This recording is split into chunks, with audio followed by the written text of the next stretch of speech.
When my stepfather Victor called my boss to sabotage my career, he had no idea he was actually speaking to my biological father, Marcus Kane, the man who'd been secretly watching my professional growth for 2 years. What started as Victor's petty revenge turned into the most revealing character test any of us could have imagined, and by the end, the truth would shatter everything we thought we knew about family, loyalty, and the lengths people go to destroy what they can't control. Before we jump back in, tell us where you're tuning in from, and if this story touches you, make sure you're subscribed, because tomorrow, I've saved something extra special for you. The rain hammered against the windows of Kane Industries that Thursday morning in October, creating rivulets that distorted the view of downtown Portland's skyline. I sat at my desk, watching the water streak down the glass while nursing my third cup of coffee, completely unaware that 23 floors below, my entire world was about to implode. My stepfather, Victor Sterling, was stepping out of his black BMW in the visitor parking garage, adjusting his Italian suit jacket with the kind of precision that came from years of wielding power like a weapon. I'd been working at Kane Industries for exactly 18 months, 3 weeks, and 2 days.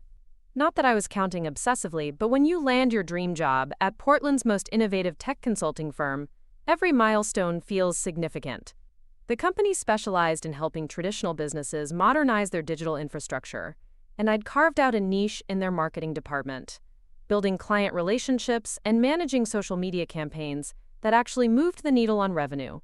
My cubicle wasn't much to look at, squeezed between Theo Chen's perpetually cluttered workspace and the supply closet that occasionally emitted mysterious humming sounds. But it was mine, earned through a grueling interview process that had left 3 other candidates in the dust. The job posting had attracted over 200 applicants, and somehow, impossibly, they'd chosen me.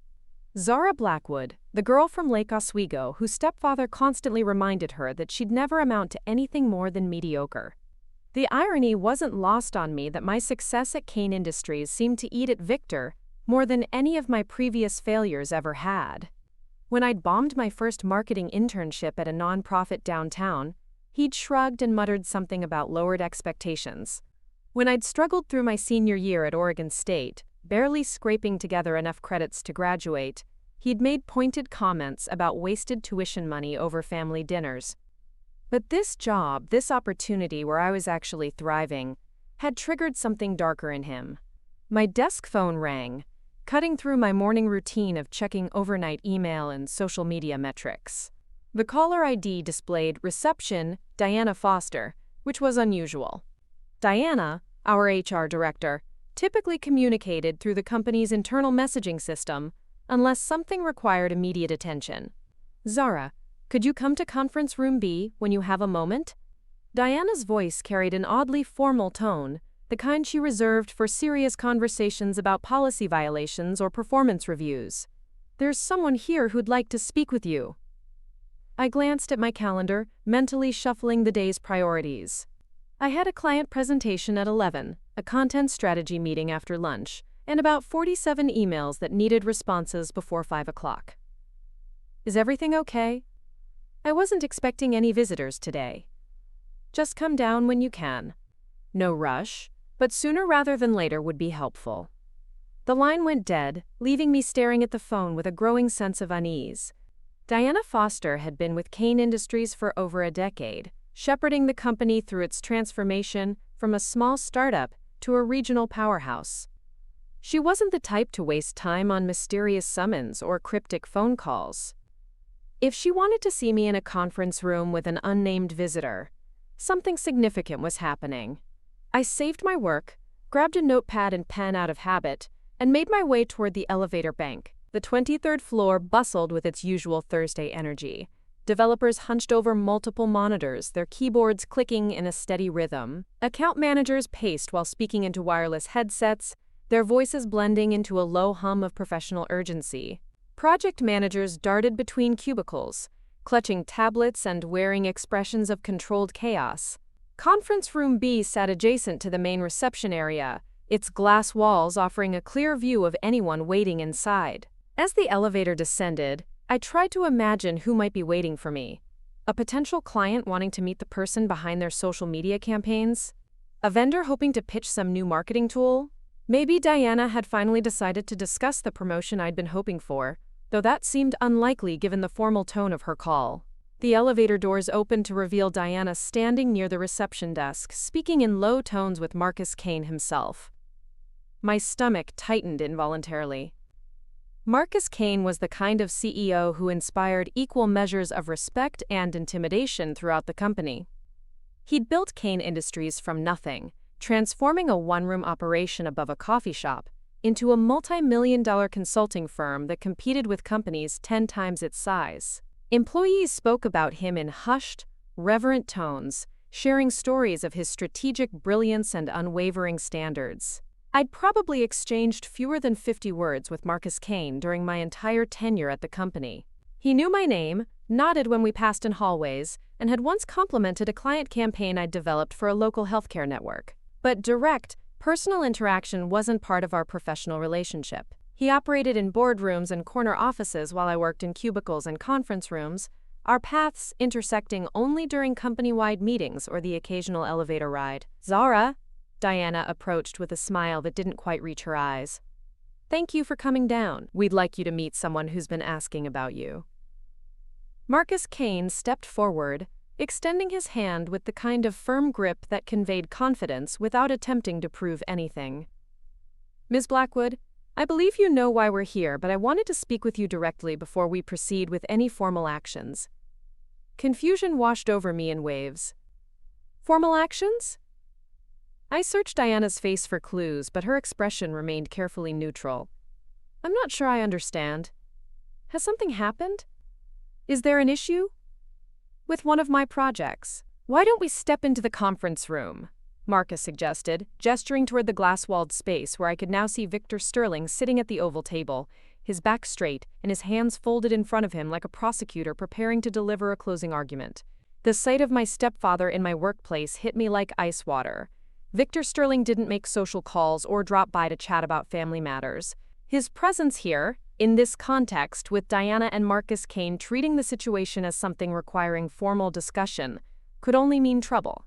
The kind of trouble that ended careers and destroyed reputations. I followed them into the conference room, my mind racing through possibilities. Had Victor discovered something about my work that he could twist into ammunition against me? Had he somehow convinced Marcus Kane that I was unfit for my position? The man who'd spent the better part of 14 years undermining my confidence and questioning my capabilities had apparently decided to extend his campaign beyond our family dinner table. Victor stood as we entered, offering Diana and Marcus the kind of practiced smile he reserved for potential business partners and city council members. "Zara, sweetheart, I hope you don't mind me stopping by your office. I felt it was important to address this situation directly with your supervisors." The endearment made my skin crawl. Victor only called me sweetheart when other people were listening, when he needed to project the image of a caring stepfather who had my best interests at heart. Behind closed doors, his vocabulary shifted toward disappointment and barely concealed contempt. "What situation?" I asked, settling into a chair across from him while Diana and Marcus took seats on either side of the table. The configuration felt oddly formal, like a mediation session or disciplinary hearing. Victor reached into his briefcase and withdrew a manila folder thick with documents. "I've been concerned about some patterns I've noticed in your behavior lately. Missing family obligations, making excuses about work commitments, showing signs of instability that might be affecting your professional performance." My mouth fell open. "What are you talking about? I haven't missed any family obligations, and my work performance has been exemplary. My last review was glowing." "I think there might be some confusion here," Marcus interjected, his voice measured and diplomatic. "Mr. Sterling contacted our office yesterday with concerns about your reliability and professional conduct. He suggested that we might not be getting the full picture of your capabilities." The room seemed to tilt slightly. Victor had called my boss to sabotage my career. The man who'd married my mother when I was 12 years old, who'd claimed to want the best for our family, who'd attended my college graduation with a strained smile and obligatory congratulations, had decided that my success threatened him enough to warrant active interference. "He called you." I stared at Victor, searching his face for some hint of shame or regret. Instead, I found the same expression he wore when explaining why my curfew needed to be earlier than other kids, why my college fund had been redirected toward home improvements, why my mother couldn't attend my graduation ceremony because Victor's business conference took priority. I felt it was my responsibility as a concerned family member, Victor said smoothly. When someone you care about is struggling, you don't just stand by and watch them fail. You intervene before the situation becomes irreversible. Diana opened her own folder and consulted what appeared to be notes from a previous conversation. Mr. Sterling mentioned several specific incidents: missed family events that required work excuses, inconsistent communication patterns, and what he described as increasingly erratic behavior at home. None of that is true, I said, my voice stronger than I felt. I've attended every family event that mattered, and I've never made work excuses to avoid spending time with family. As for erratic behavior, I have no idea what he's referring to. Victor leaned forward slightly, his expression shifting to one of paternal concern. Zara, denial is often the first stage of acknowledging a problem. Preparing and narrating this story took us a lot of time, so if you are enjoying it, subscribe to our channel. It means a lot to us. Now back to the story. Your mother and I have both noticed changes in your attitude and behavior over the past several months. The long hours, the weekend work sessions, the way you've been isolating yourself from family activities. Those aren't signs of instability, I protested. Those are signs of someone who takes their job seriously and wants to excel in their career. Or someone who's using work as an escape mechanism. Victor countered. Someone who's avoiding personal relationships and family responsibilities by hiding behind professional obligations. Marcus Kane had remained silent throughout this exchange, but I caught him studying Victor with an intensity that seemed disproportionate to the situation. Most CEOs would have delegated this kind of personnel issue to HR, accepting a family member's concerns at face value, and moving forward with whatever disciplinary action seemed appropriate. But Marcus was watching Victor like a chess player analyzing an opponent's strategy, as if he was looking for something beyond the surface of this conversation. Mr. Sterling, Marcus said finally, these are serious allegations. If you're suggesting that Miss Blackwood's work performance has been compromised by personal issues, we'll need to conduct a thorough investigation before taking any action. Victor's smile flickered for just a moment, so briefly that I might have imagined it. Of course, I understand that you need to follow proper procedures. I'm not asking you to take my word alone.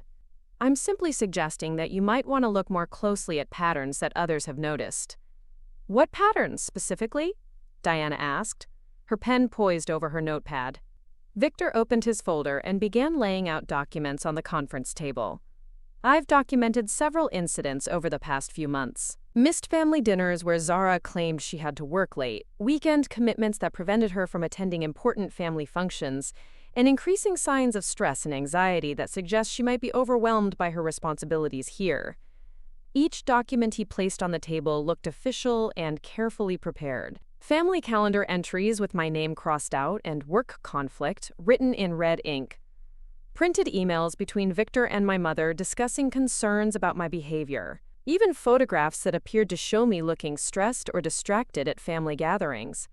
The thoroughness of his preparation was both impressive and terrifying. This wasn't a spontaneous decision to cause trouble for me at work. Victor had been planning this attack for weeks or possibly months, building a case against me with the methodical precision he brought to his real estate development projects. I see you've put considerable thought into this, Marcus observed, examining the documents without touching them. Tell me, Mr. Sterling, what outcome are you hoping for from this conversation? The question seemed to catch Victor off guard. He'd clearly expected Marcus to accept his concerns and immediately begin discussing disciplinary measures or performance improvement plans. Instead, Marcus was treating this like a business negotiation, probing for underlying motives and unstated objectives. I want what's best for Zara, Victor said carefully. If that means getting her the help she needs to address these issues while maintaining her employment here, wonderful. If it means acknowledging that she might not be ready for the responsibilities of her current position, then perhaps a different arrangement would be more appropriate. There it was. Victor wanted me demoted or fired, and he'd constructed an elaborate justification for his sabotage. The man who'd spent years telling me I'd never be successful enough to matter was now actively working to ensure that prediction came true. "I need to say something," I interjected, my voice cutting through the careful diplomatic dance happening around the table. "Everything Victor is telling you is either taken out of context or completely fabricated. Yes, I've had to work late occasionally because that's what dedicated employees do when projects require extra attention. Yes, I've missed some family dinners because sometimes client deadlines don't align with social calendars. And yes, I've felt stressed lately, but not because I'm overwhelmed by my job. I've felt stressed because my stepfather has been increasingly critical and hostile toward me for reasons I don't understand." Victor's facade slipped completely for a moment, revealing something cold and calculating underneath. "Zara, you're being defensive and irrational. This is exactly the kind of behavior your mother and I have been concerned about." "Actually," Marcus said quietly, "I think Ms. Blackwood is being remarkably composed given the circumstances. If someone had called my employer to question my competence and reliability, I think I'd be considerably more upset than she appears to be." Silence settled over the conference room, like fog rolling in from the Columbia River. Victor stared at Marcus, clearly trying to process this unexpected development. Diana continued taking notes, but her expression had shifted from neutral professionalism to something approaching skepticism. And I sat there, watching my stepfather's carefully constructed plan begin to unravel in real time. Marcus Kane stood up slowly, gathering Victor's documents into a neat pile before sliding them back across the table. "Mr. Sterling, I appreciate you taking the time to share your concerns with us. However, after reviewing your allegations and observing this conversation, I'm not convinced that the issues you've raised are legitimate workplace concerns." "I don't understand," Victor said, his voice tight with barely controlled frustration. "I think you understand perfectly," Marcus replied. "But let me be completely clear. Ms. Blackwood is one of our most valuable employees. Her work consistently exceeds expectations, her colleagues respect her professionalism, and her clients specifically request her involvement in their projects. If you have personal or family issues with her choices and priorities, those are matters for you to resolve privately. They're not workplace problems that require our intervention." Victor's face flushed red, the careful mask of paternal concern finally cracking completely. "You're making a mistake. Zara is manipulative and unreliable, and you're going to regret not taking action when you had the chance." The words hung in the air like a toxic cloud. Victor had finally revealed his true feelings, stripped of pretense and diplomatic language. He wasn't a concerned stepfather trying to help a struggling family member. He was someone who resented my success and wanted to destroy it by any means necessary. Marcus Kane's expression hardened into something I'd never seen before. When he spoke, his voice carried the kind of authority that had built a company from nothing and commanded respect throughout Portland's business community. "Mr. Sterling, I think this meeting is over. I'm going to ask you to leave our offices immediately, and I'm going to strongly suggest that you not contact anyone here again regarding Ms. Blackwood or any other personnel matters. If you have concerns about your family relationships, I recommend addressing them through appropriate channels that don't involve her workplace." Victor stood abruptly, his chair scraping against the floor with a harsh sound that made everyone wince. He gathered his documents with jerky, angry movements, shoving them back into his briefcase like weapons being returned to an arsenal. "This isn't over," he said, looking directly at me with an expression of pure malice. "You think you can turn people against me, but eventually they'll see what I see. Eventually they'll realize what you really are." He stalked out of the conference room without another word, leaving behind an atmosphere so thick with tension that it felt difficult to breathe. Through the glass walls, I watched him stride past the reception desk and disappear into the elevator bank, his shoulders rigid with fury. Diana closed her notepad and exhaled slowly. "Well, that was illuminating." "Indeed it was," Marcus agreed, settling back into his chair. "Ms. Blackwood, I owe you an apology. We should have investigated these allegations more thoroughly before scheduling this meeting.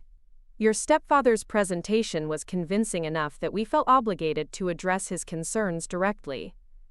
I was still staring at the door where Victor had exited, trying to process what had just happened.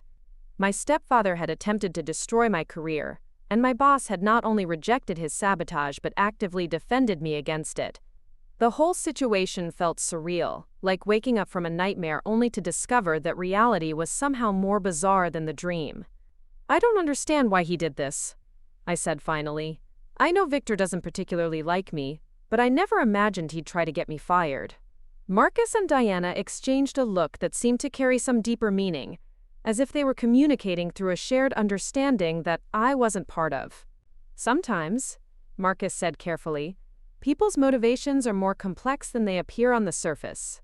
What matters now is that we know the truth about the situation, and we can move forward accordingly." Diana gathered her materials and stood to leave. "Zara, why don't you take the rest of the day to process what happened here? Come back tomorrow refreshed, and we'll pretend this whole incident never occurred." "Actually," Marcus said, "I'd like Miss Blackwood to stay for a few more minutes. There are some things we need to discuss privately." Diana nodded and headed for the door, pausing to offer me a reassuring smile. "Don't worry about any of this affecting your standing with the company. If anything, the way you handled yourself in there only reinforced our confidence in you." After she left, Marcus Kane and I sat alone in the conference room, separated by several feet of polished table and what felt like an ocean of unspoken questions. Rain continued to streak down the windows, and the sounds of the office carried on beyond the glass walls. But inside our small space, everything felt suspended and waiting. "There's something I need to tell you," Marcus said finally, his voice softer than I'd ever heard it. "Something that's going to change how you understand everything that just happened." I braced myself for another revelation, another twist in what was already the strangest day of my professional life.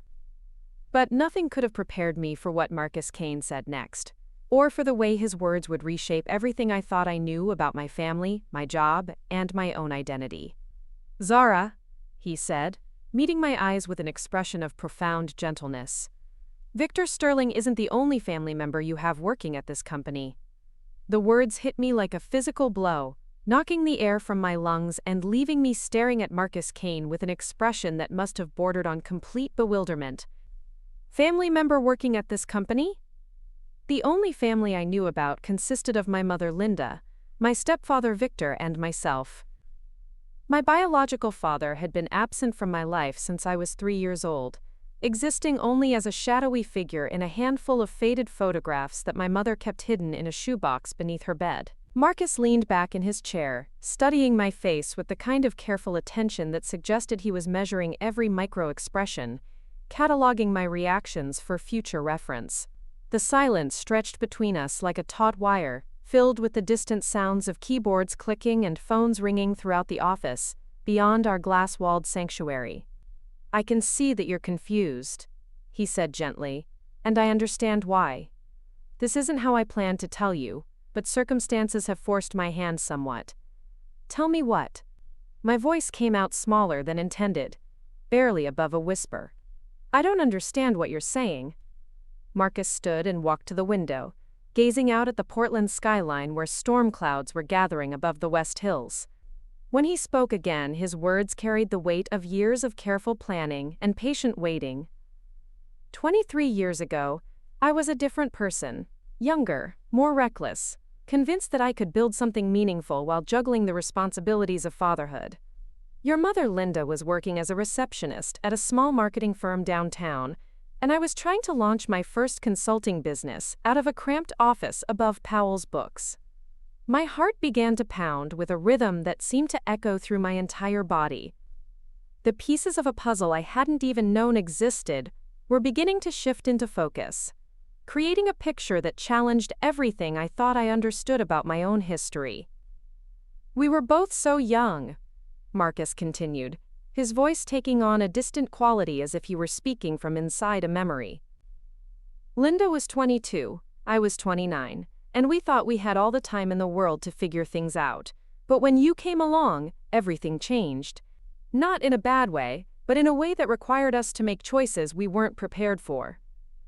I wanted to interrupt, to demand clearer explanations and more concrete details, but something in his tone kept me silent. This wasn't a story he was making up on the spot to manipulate or deceive me.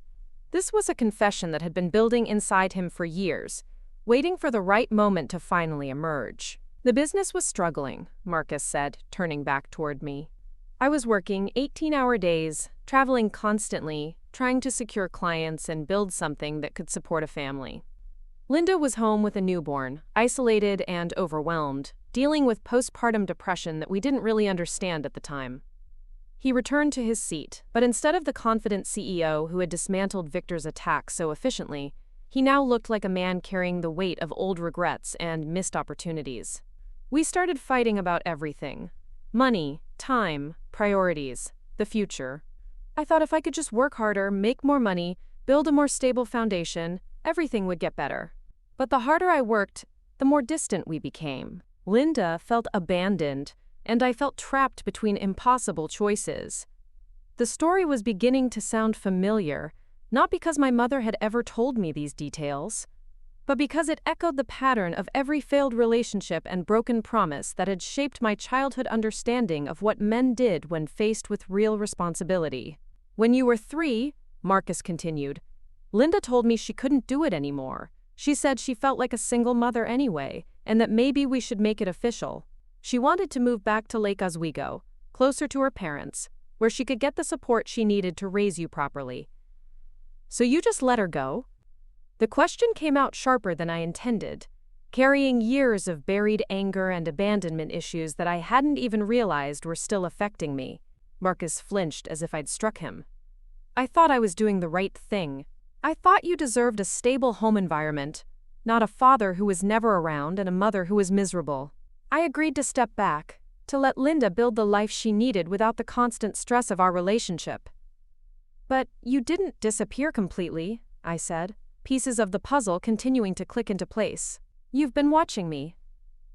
I've been watching over you, he corrected gently. There's a difference. I made sure your mother received financial support, even after she married Victor. I kept track of your education, your achievements, your struggles. When you graduated from Oregon State, I was there in the back of the auditorium. When you applied for your first job, I made sure you had strong references. And when you submitted your application to Kane Industries, I knew exactly who you were. The revelation hit me like a tsunami of mixed emotions. Relief that my father hadn't simply abandoned me without a second thought. Anger that he'd been present in my life without my knowledge or consent. Confusion about how this hidden relationship had shaped opportunities I thought I'd earned on my own merit.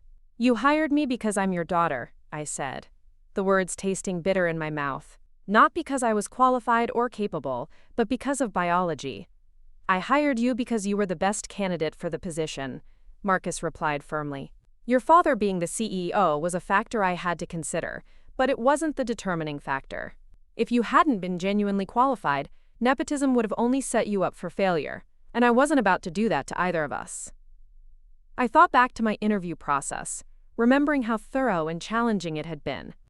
3 rounds of interviews, skills assessments, portfolio reviews, and reference checks that had seemed almost excessive for a mid-level marketing position. If Marcus had simply wanted to give me a job, he could have made the process much simpler. But you've been manipulating my career path, I said, still struggling to process the implications. Guiding my opportunities, influencing my success. I've been creating opportunities, Marcus acknowledged, but you're the one who seized them. You're the one who turned those opportunities into achievements.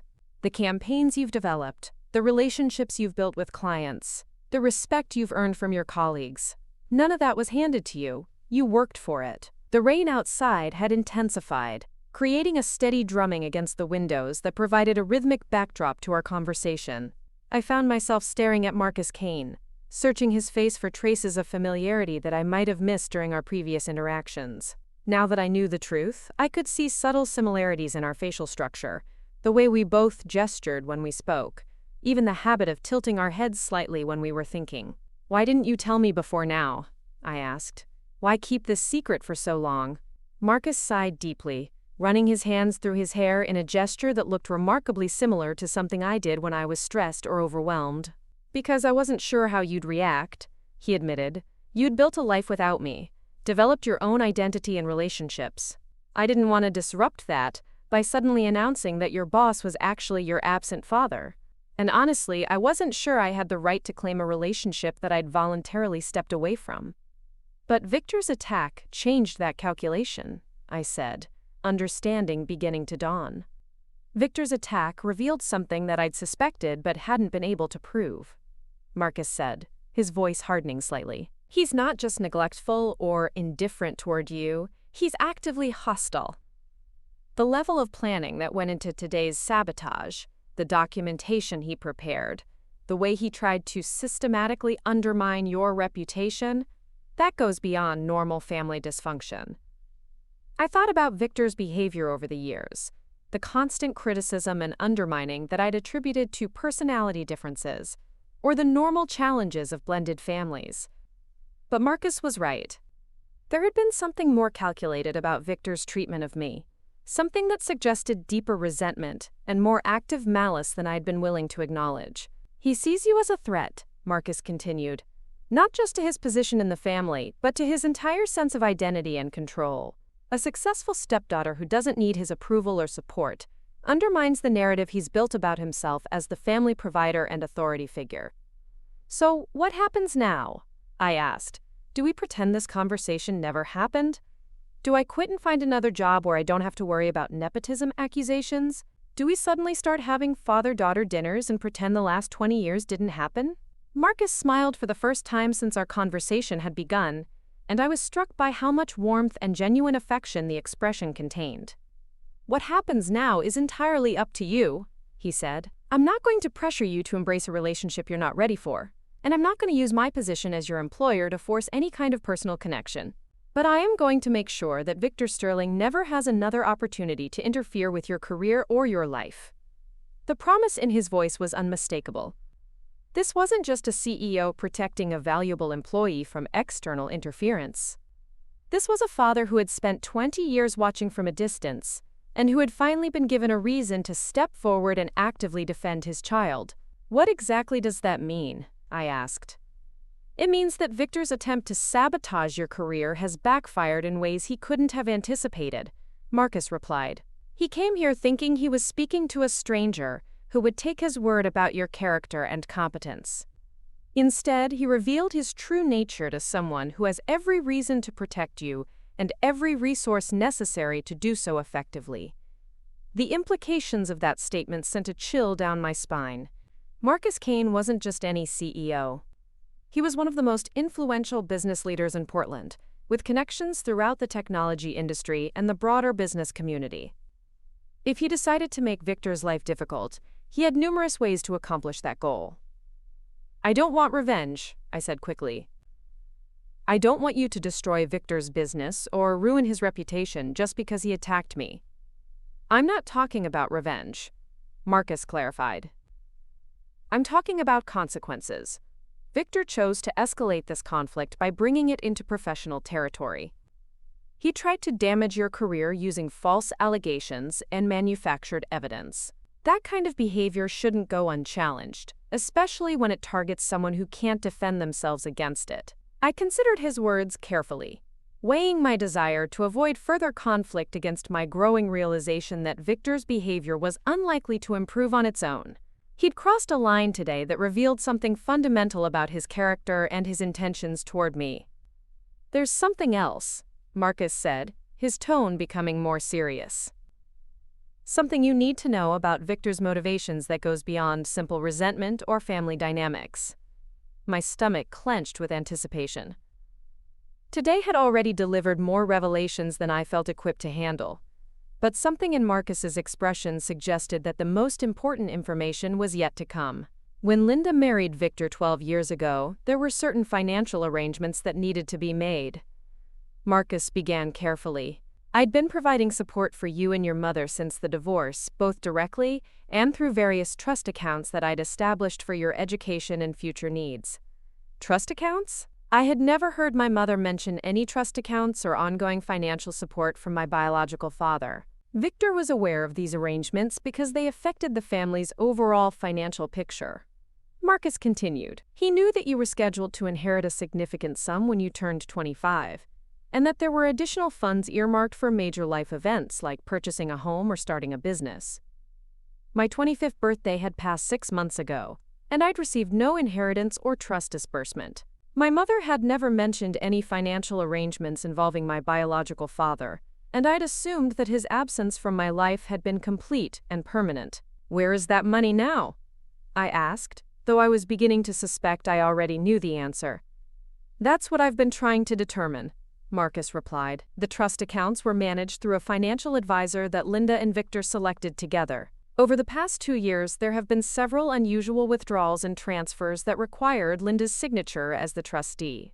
The pieces of the puzzle were falling into place with horrifying clarity. Victor hadn't just resented my success at Kane Industries. He'd been actively stealing money that was intended for my future, using his influence over my mother to access funds that belonged to me. "How much money are we talking about?" I asked, dreading the answer.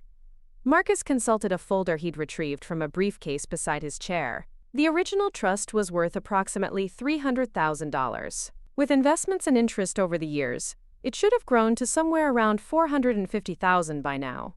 The numbers hit me like a physical blow. Nearly $500,000 that should have been mine, that could have paid for graduate school, a house down payment, or simply provided security and options for my future. Money that Victor had apparently diverted for his own purposes, while continuing to criticize my financial independence and career ambitions. "I've hired a forensic accountant to trace the transactions," Marcus continued. "But I wanted you to be aware of the situation before we proceed with any legal action. This isn't just about workplace sabotage anymore. It's about fraud and theft on a significant scale." I sat in stunned silence, trying to process the full scope of Victor's betrayal. He hadn't just attacked my career today. He'd been systematically stealing my future for years, all while maintaining the facade of a concerned stepfather who only wanted what was best for the family. "Does my mother know?" I asked finally. Marcus's expression grew pained. "That's one of the things we need to determine. It's possible that Linda was manipulated into signing documents she didn't fully understand. It's also possible that she was a willing participant in the diversions. We won't know for certain until we complete the investigation. The possibility that my mother had knowingly participated in stealing my inheritance was almost too painful to contemplate. Linda Blackwood Sterling had always been a somewhat passive person, easily influenced by stronger personalities and reluctant to challenge authority figures. But the idea that she would actively conspire to deprive her own daughter of financial security felt like a betrayal of everything I thought I knew about our relationship. "What do you need from me?" I asked, surprising myself with the steadiness of my voice. "Right now, I need you to continue living your life as normally as possible," Marcus replied. "Don't confront Victor or Linda about what we've discussed. Don't change your behavior in ways that might alert them to our investigation. And most importantly, don't let this information affect your work performance or your relationships with colleagues." "That's going to be difficult," I admitted, especially the part about not confronting Victor. After what he tried to do today, the idea of sitting across from him at family dinners and pretending everything is normal feels impossible. "I understand," Marcus said. "But we need to be strategic about how we handle this situation. Victor has already shown that he's willing to escalate conflicts and use whatever resources he has available to damage you. If we move too quickly or too obviously, he might take even more drastic action." The thought of Victor becoming more aggressive was genuinely frightening. Today's attack on my career had been sophisticated and well-planned. If he felt cornered or threatened, there was no telling what he might do next. "In the meantime," Marcus continued, "I want you to document everything. Every interaction with Victor, every conversation with your mother, every family event or gathering where their behavior seems unusual or suspicious. Keep detailed records of dates, times, witnesses, and exactly what was said or done." "You're asking me to spy on my own family," I said, the words feeling strange in my mouth. "I'm asking you to protect yourself," Marcus corrected gently. "Victor has declared war on your reputation and your future. The only way to defend against that kind of attack is to build a comprehensive record of his behavior and motivations." We sat in contemplative silence for several minutes, both lost in our own thoughts about the complexities of the situation we were facing. The storm outside was beginning to subside, but the metaphorical storm in my personal life was just beginning to gather strength. "There's one more thing," Marcus said finally. "Something personal that I need to say before we finish this conversation." I braced myself for another revelation, another piece of information that would further complicate my understanding of my own history and relationships. I know that I have no right to claim the title of father after being absent from your life for so long, he began. I know that my reasons for stepping away, however well-intentioned they seemed at the time, don't excuse the impact that absence had on you. His voice carried a vulnerability that I'd never heard from him before, a raw honesty that stripped away the professional persona he maintained in his role as CEO. But I want you to know that not a day has passed in the last 20 years when I haven't thought about you, worried about you, and hoped that you were growing into the remarkable person I can see that you've become. Tears stung my eyes before I could stop them. For years, I'd carried the assumption that my biological father had simply moved on with his life, forgotten about the daughter he'd left behind, and built a new identity that didn't include the complications of his previous relationship. I don't know how to feel about any of this, I admitted, my voice thick with emotion. Part of me is angry that you stayed away so long. Part of me is grateful that you've been watching over me even when I didn't know it. And part of me is terrified about what happens next. All of those feelings are valid, Marcus said softly. This is an incredibly complex situation, and there's no roadmap for how to navigate it. We'll have to figure it out as we go, one step at a time. What if I can't do this? I asked. What if I can't handle the investigation, the family conflict, the revelation about our relationship, all of it at once? Marcus reached across the table and gently placed his hand over mine, the first physical contact we'd had since he'd shaken my hand at the beginning of our meeting. You're stronger than you realize, he said with quiet conviction. You've survived 20 years of Victor's subtle undermining and manipulation.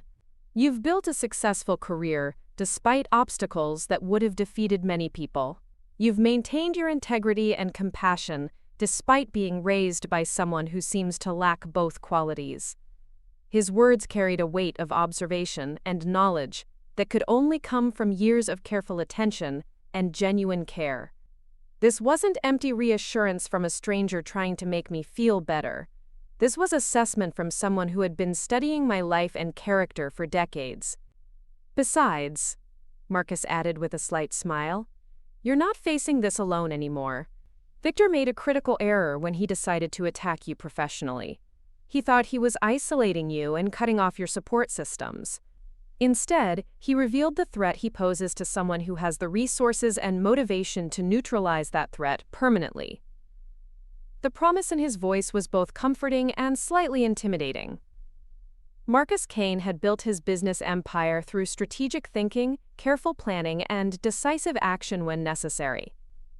If he'd decided that Victor Sterling represented a problem that needed to be solved, I had no doubt that he would approach that challenge with the same methodical efficiency he brought to every other aspect of his professional life. So what's our next step? I asked. Our next step is for you to go home, process everything we've discussed, and prepare for what's likely to be a very interesting few weeks, Marcus replied.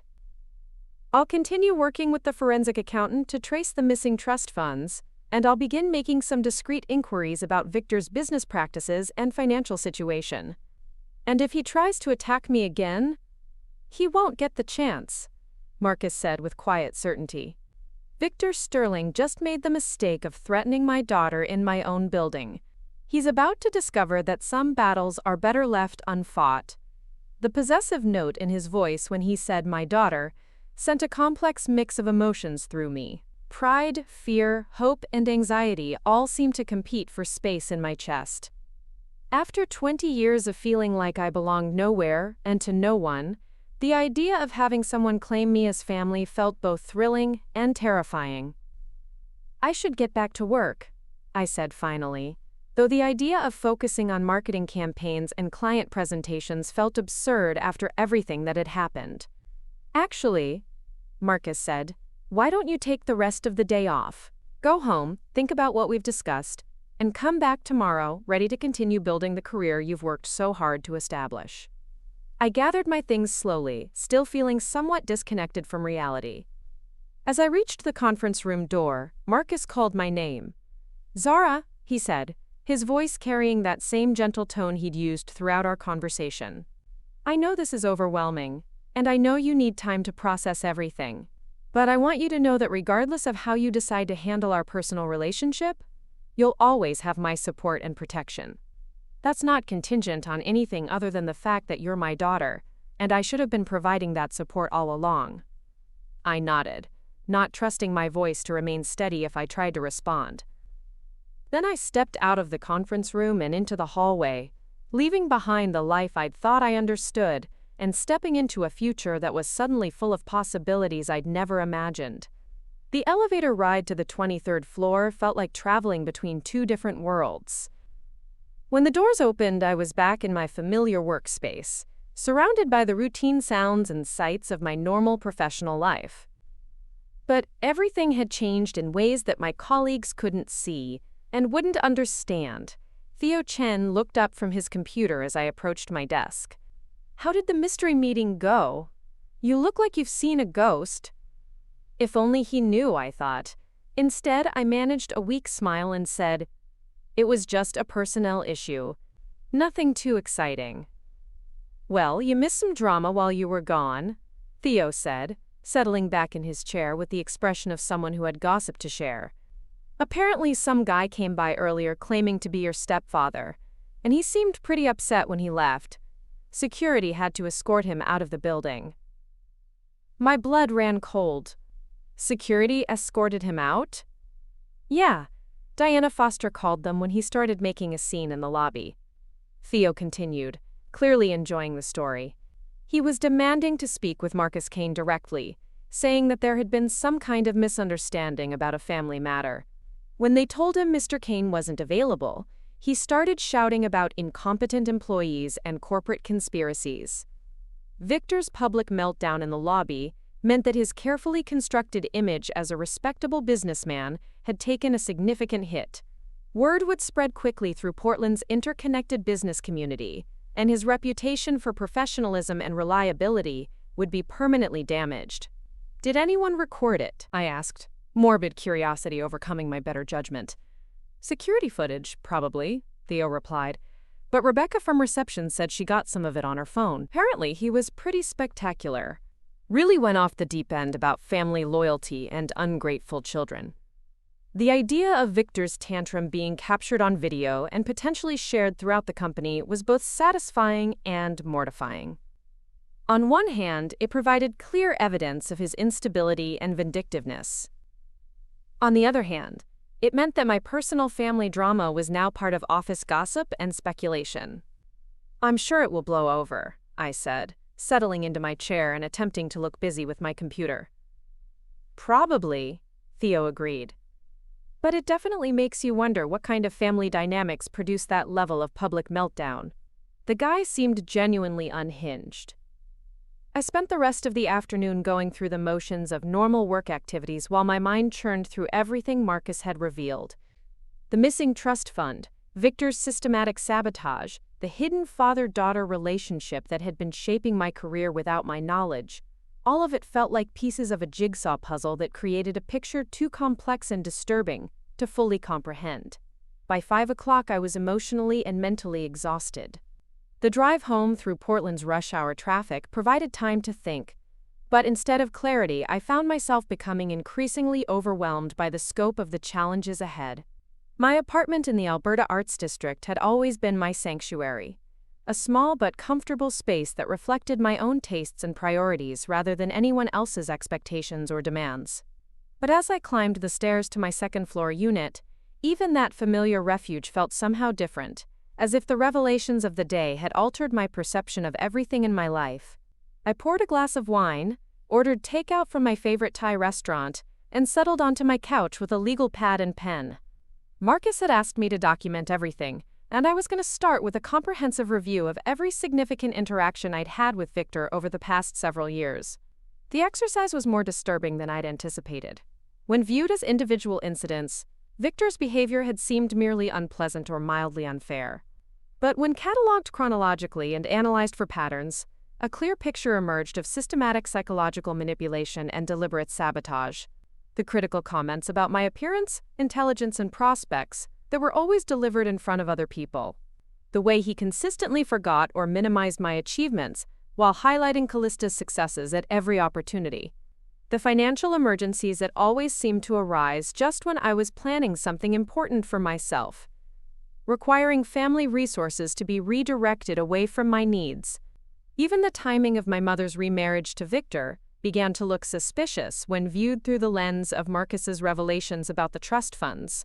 Victor had pursued Linda aggressively, courting her with expensive gifts and elaborate romantic gestures that seemed disproportionate to their relationship. But if he'd known about the financial arrangements involving my inheritance, his motivations for marriage might have been more calculated than romantic. By 10 o'clock, I had filled 12 pages with detailed notes about Victor's behavior patterns, suspicious financial decisions, and incidents that had seemed like mere personality conflicts at the time but now appeared to be evidence of deeper manipulation and control. The documentation process was emotionally draining, forcing me to confront years of gaslighting and manipulation that I'd internalized as normal family dynamics. But it was also empowering, providing concrete evidence that my instincts about Victor's hostility had been accurate, even when I doubted my own perceptions. My phone buzzed with a text message from my mother. "Victor told me there was some kind of misunderstanding at your work today. He's very upset and wants to discuss it with you. Can you come for dinner tomorrow night?" The message felt like a test, an attempt to gauge my reaction to the day's events and determine how much I knew about Victor's failed sabotage attempt. The casual tone suggested that my mother either didn't understand the seriousness of what Victor had done or was actively participating in his attempts to minimize and control the situation. I stared at the message for several minutes, composing and deleting various responses. Finally, I settled on something neutral. "I'll check my schedule and let you know." It wasn't a commitment, but it wasn't a refusal either. I needed time to strategize with Marcus about how to handle family interactions going forward, and I needed to be prepared for the possibility that my mother was more involved in Victor's schemes than I wanted to believe. As I prepared for bed, I found myself thinking about the strange symmetry of the day's events. Victor's attempt to destroy my career had instead revealed the hidden protection and support that had been shaping my life for years. His effort to isolate me had brought me closer to a father I'd never known I had. His calculated attack had backfired so completely that he was now the one facing professional and personal consequences. But I also knew that this was just the beginning. Victor Sterling wasn't the type of man who accepted defeat gracefully, and his public humiliation at Kane Industries would only intensify his desire for revenge. Tomorrow would bring new challenges, new revelations, and new tests of my ability to navigate the complex family dynamics that I was only beginning to understand. For the first time in my adult life, though, I didn't feel like I was facing those challenges alone. Somewhere across town, Marcus Kane was working to uncover the full scope of Victor's betrayal and build a case that would ensure justice for the years of theft and manipulation. And for the first time since I was 3 years old, I had a father who was actively fighting to protect me. The thought was both comforting and terrifying, but as I drifted off to sleep, I realized that I was no longer the isolated, vulnerable target that Victor thought he was attacking. I was Marcus Kane's daughter, and that changed everything. The next morning arrived with the kind of crystalline clarity that only follows a Pacific Northwest storm, as if the rain had washed away more than just the accumulated dust and grime from the city streets. I woke before my alarm, my mind already racing through the complexities of maintaining normal appearances while conducting a covert investigation into my own family. The coffee tasted different somehow, sharper and more necessary, as I reviewed the notes I'd compiled the night before and prepared for what promised to be the most challenging performance of my life. Walking into Kane Industries felt like entering a stage where everyone except me knew their lines. Colleagues greeted me with their usual professional friendliness, but I found myself analyzing their expressions for signs that they'd heard about yesterday's drama or suspected the truth about my relationship with Marcus Kane. Theo Chen waved from his cubicle with a grin that suggested he was still entertained by the spectacle of Victor's meltdown, but there was no indication that anyone suspected the deeper implications of the confrontation. Diana Foster appeared at my desk around 9:30, carrying a steaming cup of coffee and wearing the kind of carefully neutral expression that suggested official business disguised as casual conversation. "How are you feeling today?" she asked, settling into the empty chair beside my workspace. Yesterday was quite intense. I'm processing everything, I replied carefully, unsure how much Diana knew about the revelations that had followed Victor's departure. It was definitely not what I expected when I came to work. I imagine not, Diana said with a slight smile. Family dynamics can be complicated, especially when they spill over into professional environments. But I want you to know that the company's position on the matter is clear and unwavering. Your work here speaks for itself, and external opinions don't change our assessment of your value to the organization. The phrasing suggested that she was operating from some kind of official talking points, probably developed in consultation with Marcus and the legal department. But there was genuine warmth in her voice that went beyond corporate damage control. I appreciate that, I said. I know the situation was unusual, and I'm grateful for how professionally everyone handled it.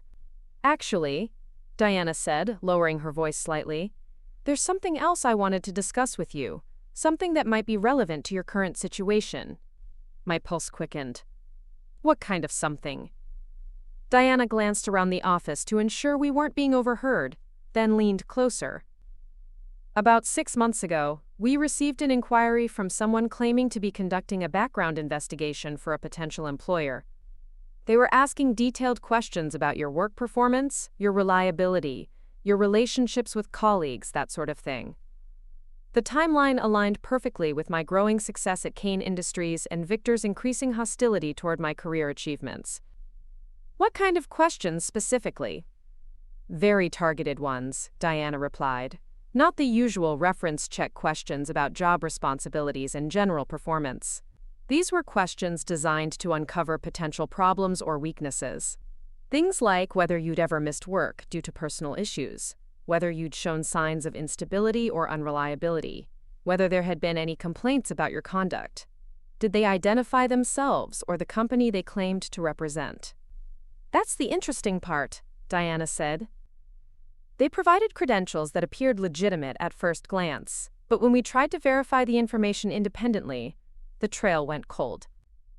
The company they claimed to represent existed, but they had no record of conducting any background investigations, and the person who called us wasn't on their employee roster. Victor's sophisticated approach to destroying my reputation was becoming clearer with each new piece of information. He hadn't simply waited for me to fail, or hoped that his general undermining would eventually bear fruit. He'd been actively working to create a paper trail of questions and concerns about my professional competence, building a foundation for future attacks on my credibility. What did you tell them? I asked. Nothing, Diana said firmly. We have strict policies about releasing employee information without proper authorization, and something about the inquiry felt off from the beginning. But we documented the call and filed a report, just in case it became relevant later. And now it has. Now it has, Diana confirmed. I'm sharing this with you because I think you need to understand that yesterday's confrontation wasn't an isolated incident. Someone has been systematically trying to gather ammunition against you for months. The implications sent a chill through me that had nothing to do with the air conditioning.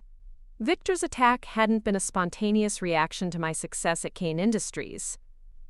It had been the culmination of a long-term campaign designed to undermine my professional reputation and create opportunities for sabotage. Is there anything else I should know about? I asked. Diana hesitated for a moment, as if weighing how much information to share. There have been other unusual inquiries over the past year, not just about you, but about the company in general. Someone has been very interested in our hiring practices, our employee evaluation processes, our policies regarding family members of employees. Family members of employees? Specifically, whether we have any restrictions on hiring relatives of current staff, whether we require disclosure of family relationships, whether we've ever dealt with situations where family conflicts affected workplace dynamics. The questions painted a picture of someone conducting detailed reconnaissance, gathering intelligence about potential vulnerabilities and attack vectors. Victor hadn't just decided to sabotage my career on a whim. He'd been studying the terrain, mapping out strategies, and preparing for a campaign that was designed to be both devastating and difficult to defend against. Diana, I said carefully, Can I ask you something confidentially? Of course.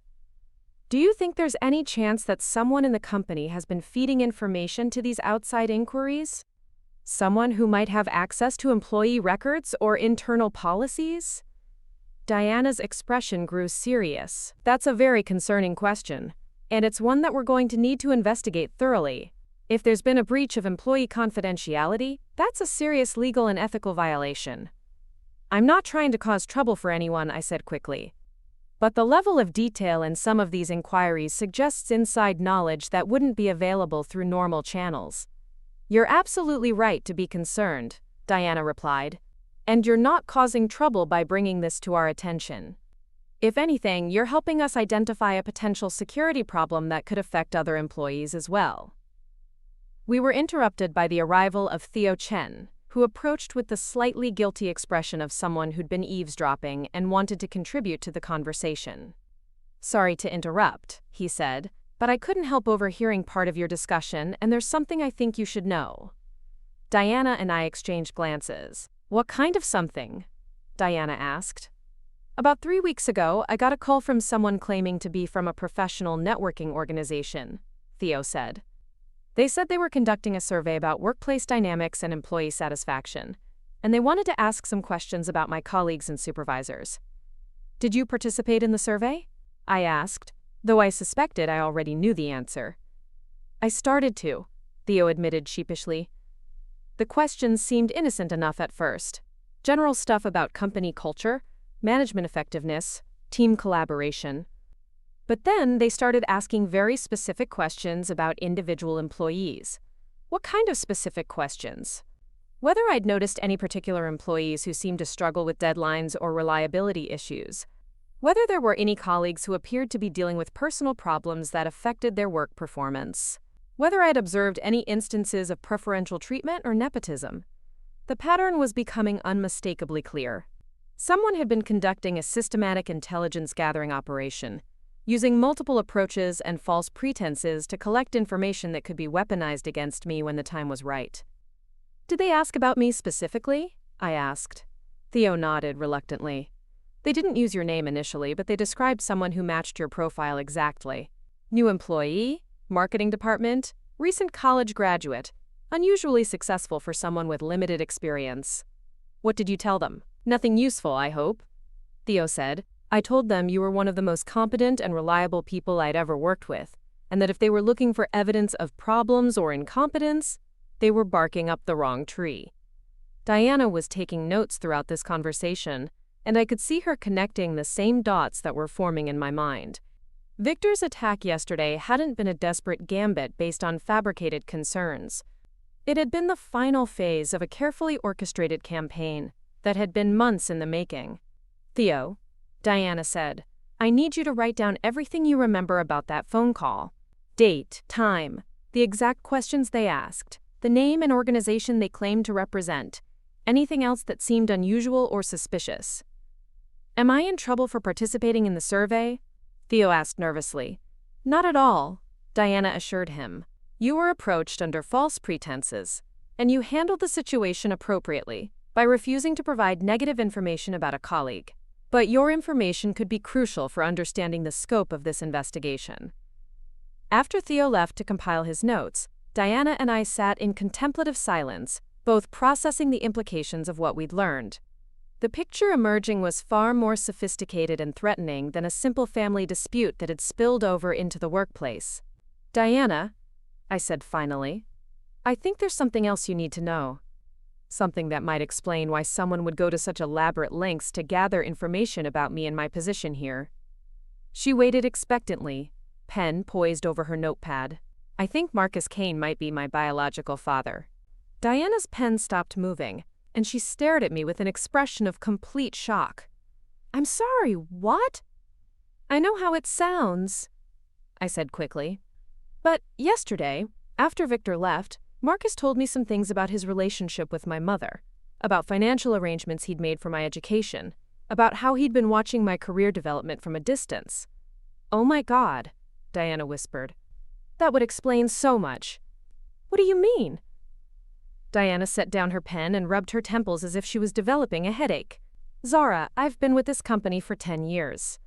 I've seen Marcus Kane hire hundreds of employees, and I've never once seen him take the kind of personal interest in someone's career development that he's shown in yours.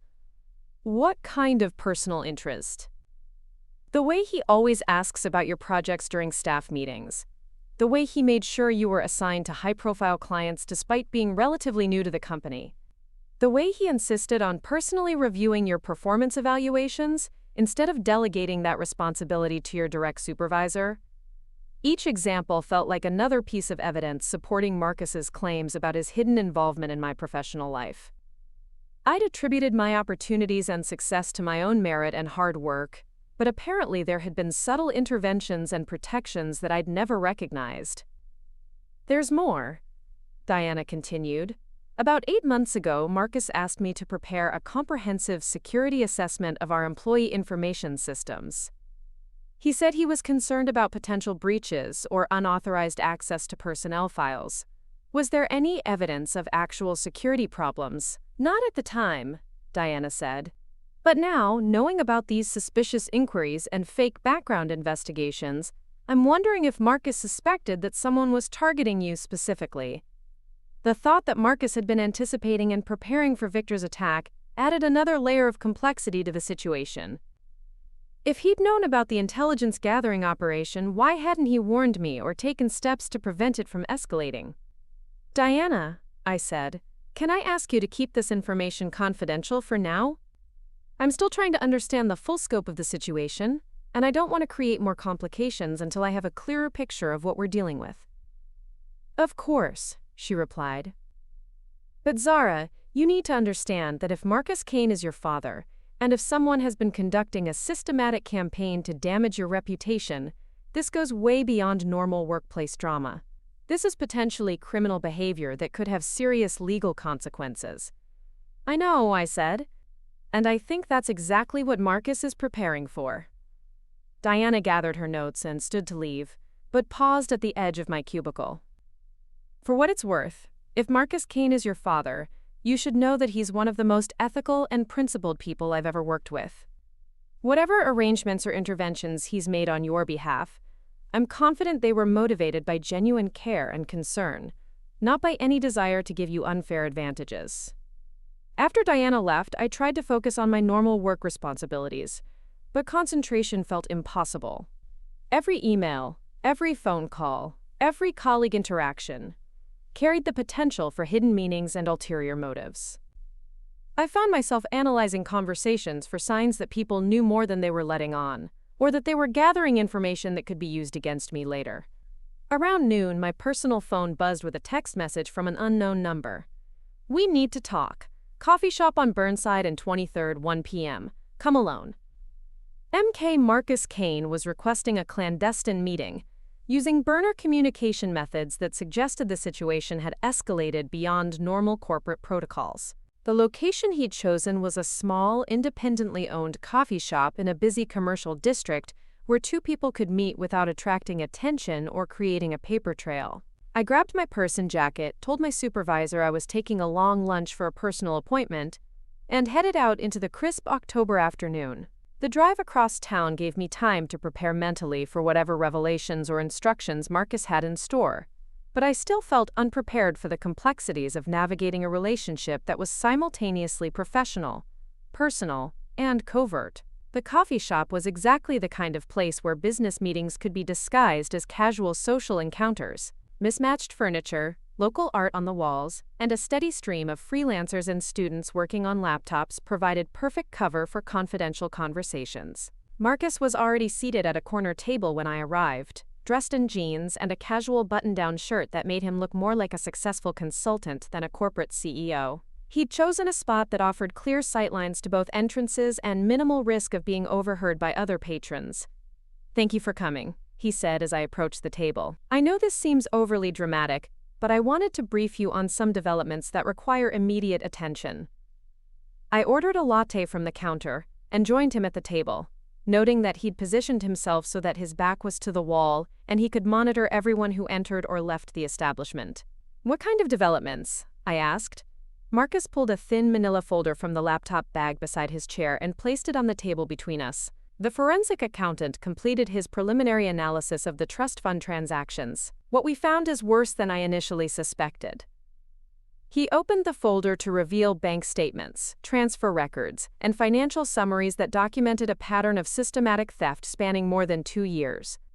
The numbers were staggering. Nearly $400,000 had been diverted from my trust fund through a series of complex transactions designed to obscure their true purpose. Victor didn't just steal your inheritance, Marcus continued quietly. He used it as collateral for business loans, invested it in real estate ventures, and transferred significant amounts to accounts controlled by shell companies that he established. How is that even possible? I asked, studying the documents with growing horror. Wouldn't my mother have had to approve these transactions? That's where it gets complicated, Marcus replied. Your mother did approve them, but based on documentation that appears to have been falsified. Look at this. He showed me a series of investment proposals and loan applications that portrayed the trust fund diversions as temporary liquidity measures designed to protect and grow my inheritance. According to the paperwork, the money was being moved to higher-yield investments and secured business ventures that would ultimately benefit my financial future. Linda was told that these were strategic moves recommended by financial advisors to maximize your inheritance value, Marcus explained. The documents made it appear that the money would be returned with substantial interest within specific timeframes. But that never happened. Not only did it never happen, but most of the supposed investment opportunities were complete fabrications. The shell companies Victor created existed only on paper, with no real business operations or assets. He essentially created an elaborate Ponzi scheme, using your trust fund as the initial capital. The scope of Victor's deception was breathtaking in its audacity and complexity. He hadn't simply stolen money for personal use. He'd constructed an entire fictional financial ecosystem designed to justify the theft, while maintaining plausible deniability if questioned about the transactions. What about the business loans he secured using my money as collateral? I asked. Those were real, Marcus replied grimly. Victor used your trust fund to guarantee loans totaling nearly $600,000 for his real estate development projects. If those projects fail, the lenders will demand repayment from the collateral accounts, which means your inheritance would be permanently lost. Are the projects failing? Marcus's expression answered the question before he spoke. Victor Sterling's real estate ventures are hemorrhaging money. He's over-leveraged, behind schedule on multiple projects, and facing cost overruns that have pushed him close to bankruptcy. Using your trust fund as collateral was probably his last desperate attempt to keep his business afloat. The revelation that Victor's attack on my career had been motivated by his own financial desperation added a new dimension to the threat he represented. Desperate people made unpredictable choices, and someone facing the collapse of their business empire might be willing to take extreme measures to protect themselves. There's more, Marcus continued, turning to another section of the folder. We also discovered that Victor has been systematically gathering personal information about you through multiple sources. Private investigators, social media monitoring services, even attempts to access your credit reports and employment records. How extensive is the surveillance? Extensive enough to be genuinely concerning, Marcus replied. He knows your daily routines, your social connections, your financial situation, your professional relationships. He's been building a comprehensive profile that could be used for various forms of harassment or intimidation. The thought that Victor had been conducting covert surveillance on my life for months or possibly years was deeply unsettling. Every casual conversation, every social media post, every financial transaction had potentially been monitored and analyzed for weaknesses that could be exploited. Why go to such elaborate lengths? I asked.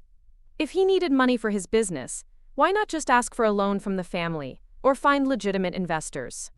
Because Victor Sterling's reputation in Portland's business community has been deteriorating for years, Marcus explained. His previous projects have been plagued by cost overruns, construction delays, and quality problems.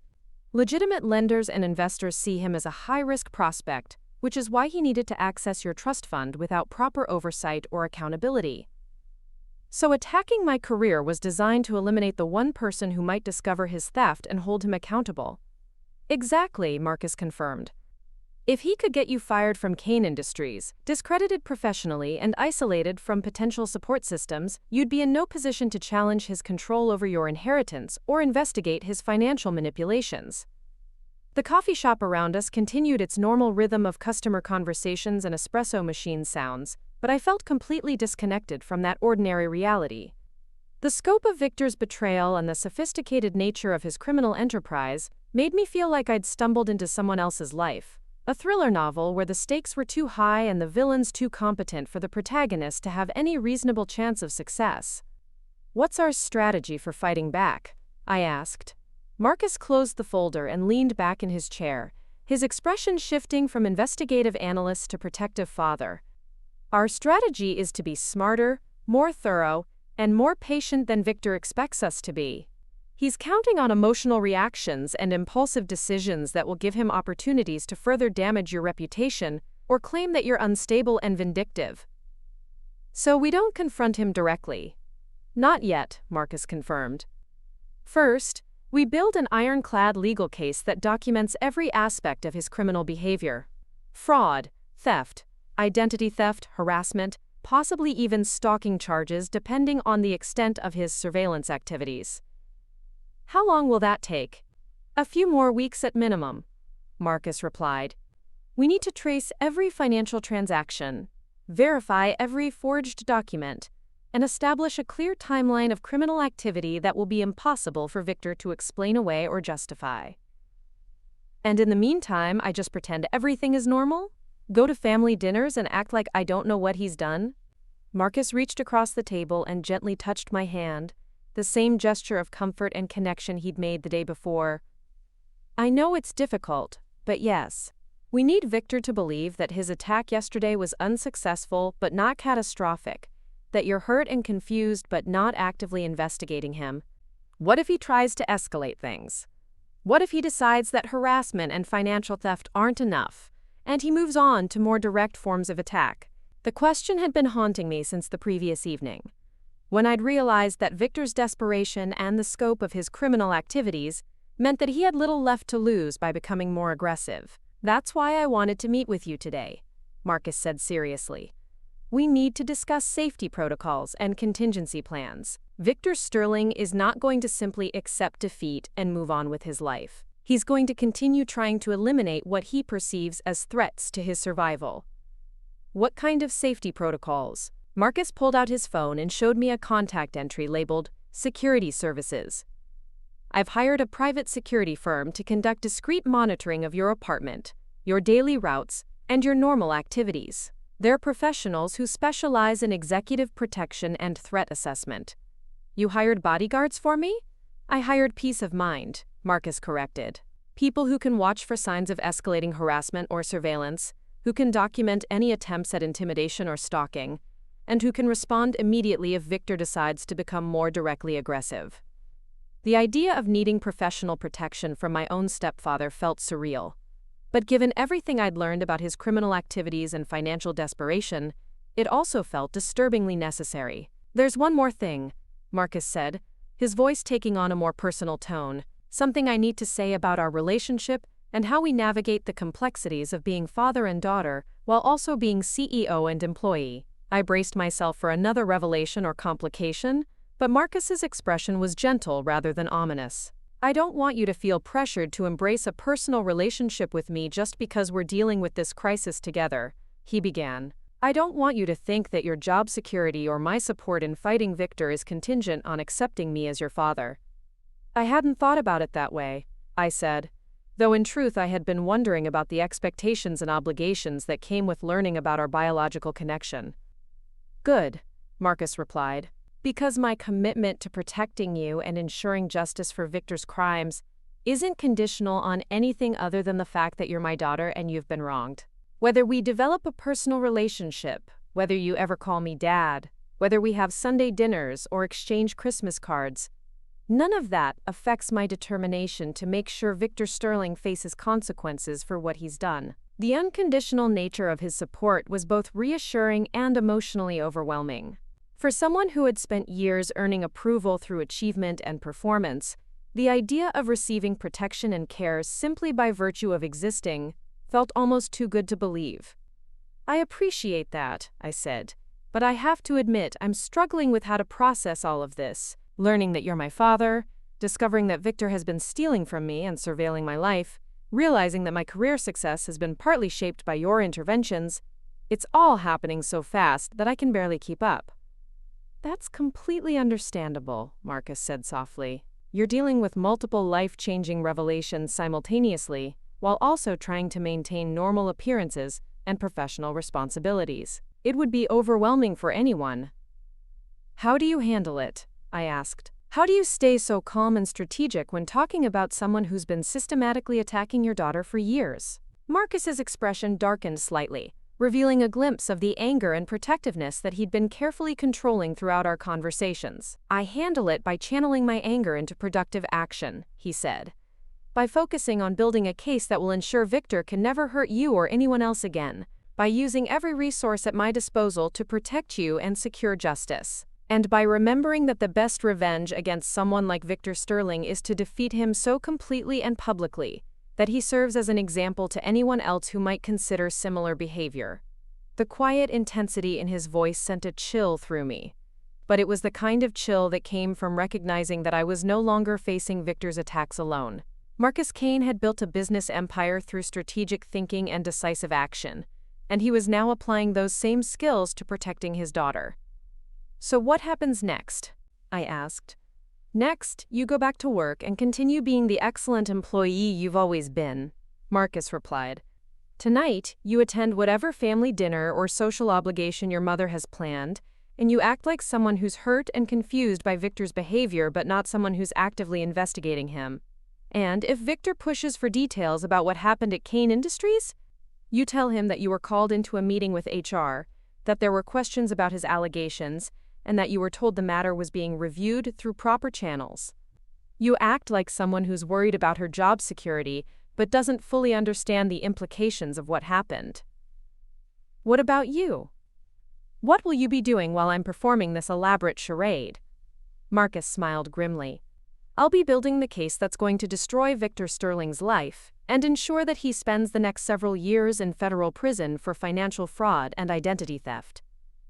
The promise in his voice was both comforting and slightly frightening. Marcus Kane was clearly a man who didn't make threats lightly, and when he committed to a course of action, he pursued it with the kind of methodical thoroughness that had made him successful in business. "One final thing," Marcus said as we prepared to leave the coffee shop. "If Victor or anyone else approaches you with offers to resolve this situation quietly, or threats about what might happen if you don't cooperate, I want you to contact me immediately. Don't try to handle it alone, don't agree to anything, and don't let anyone convince you that keeping quiet is in your best interest." "Understood," I said. "But what if my mother is involved in whatever Victor tries next? What if she's not just a victim of his manipulation, but an active participant?" Marcus's expression grew pained. "Then we'll deal with that reality when we have to. But I hope, for your sake and hers, that Linda has been deceived rather than complicit." As we left the coffee shop and headed back to our respective responsibilities, I realized that the coming weeks would test more than just my ability to maintain a convincing performance while secretly gathering evidence. They would test my fundamental understanding of family, loyalty, and trust in ways that I couldn't have imagined just 2 days earlier. But for the first time since Victor had walked into Kane Industries with his folder full of false allegations, I felt like I had the resources and support necessary to fight back effectively. Marcus Kane might have been absent from my life for 20 years, but he was making up for lost time with the kind of protective determination that could move mountains, or, in this case, dismantle the criminal enterprise that Victor Sterling had built on the foundation of my stolen inheritance. The family dinner invitation arrived exactly as Marcus had predicted, delivered through my mother's carefully crafted text message that managed to sound both casual and urgent. "Victor really wants to clear the air about yesterday's misunderstanding. Can you join us for dinner Friday at 7? I'm making your favorite lasagna."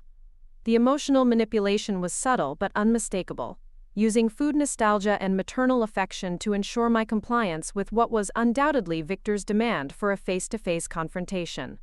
I spent the 3 days leading up to the dinner perfecting my performance as the confused and wounded stepdaughter who remained blissfully unaware of the criminal enterprise that had been systematically destroying her financial future.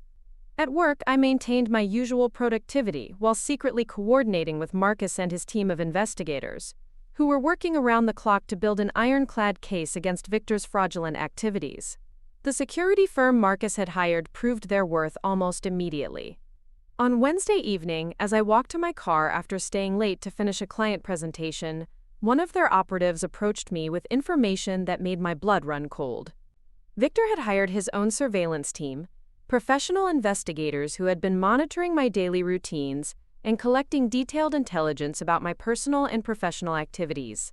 They're good. The security specialist, a former FBI agent named Catherine Walsh, told me during our discreet meeting in the parking garage beneath my apartment building. But not good enough to avoid detection by people who know what to look for. Your stepfather has invested serious money in this operation, which suggests he views you as a significant threat to his survival. What kind of information are they gathering? I asked, though I wasn't sure I wanted to know the answer. Catherine consulted her tablet, scrolling through surveillance reports that documented the scope of Victor's obsession with monitoring my life. Everything. Your work schedule, your social connections, your shopping habits, your exercise routines, even your Netflix viewing patterns. They've been building a comprehensive psychological profile designed to identify vulnerabilities and pressure points. Pressure points for what? For manipulation, intimidation, or worse, Catherine replied grimly.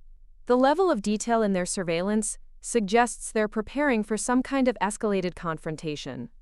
People don't invest this much money in intelligence gathering unless they're planning to use that information aggressively. The revelation that Victor had been studying my life with the thoroughness of a military operation added a new layer of menace to Friday's dinner invitation. This wouldn't be a simple family conversation about workplace misunderstandings.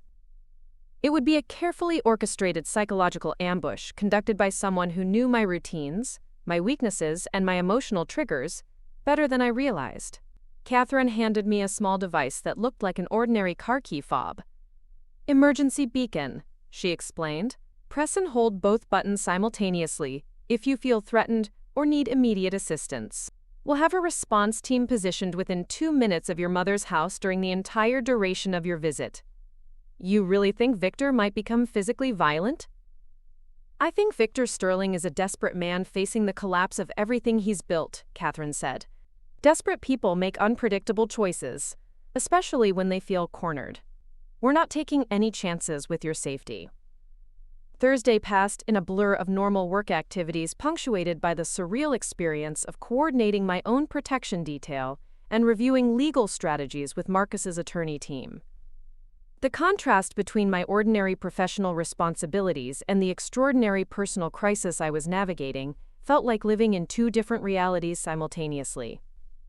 Diana Foster stopped by my desk that afternoon with an update that provided both hope and additional concern.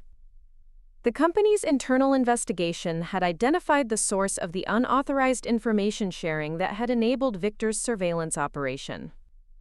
Robert Hayes, a middle management employee in the client services department, had been systematically accessing employee records and sharing confidential information with outside parties. Robert's been with the company for 6 years, Diana explained during our private conversation in her office. Clean employment record, positive performance reviews, no obvious red flags. But his financial records show some interesting patterns over the past 8 months. What kind of patterns? Cash deposits that don't match his salary or any documented income sources, Diana replied. Always under the federal reporting threshold. Always made in different bank branches.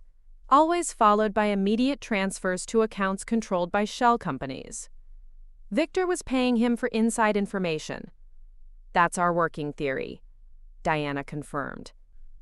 We're coordinating with Marcus's legal team to ensure that Robert's activities are documented as part of the broader criminal case against your stepfather. Has Robert been confronted about this? Not yet, Diana said. We're maintaining normal operations while building our evidence base.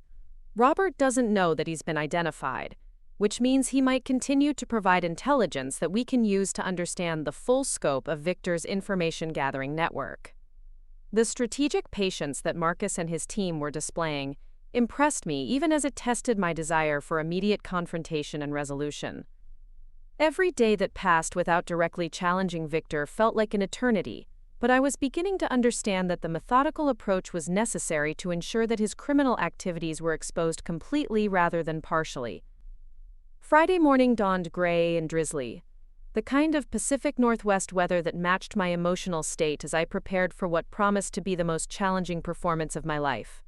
I chose my outfit carefully, selecting clothes that projected vulnerability rather than strength, confusion rather than determination.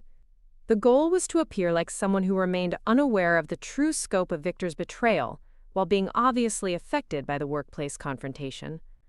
Marcus sent a text message at noon. "Remember, you're hurt and confused, not angry and informed. Let Victor think he's still in control of the narrative. The security team will be monitoring everything, and I'll be on standby if you need immediate extraction." The drive to my mother's house in Lake Oswego took me through neighborhoods where I'd spent my teenage years, past the high school where I'd struggled to find my identity while living under Victor's increasingly oppressive influence.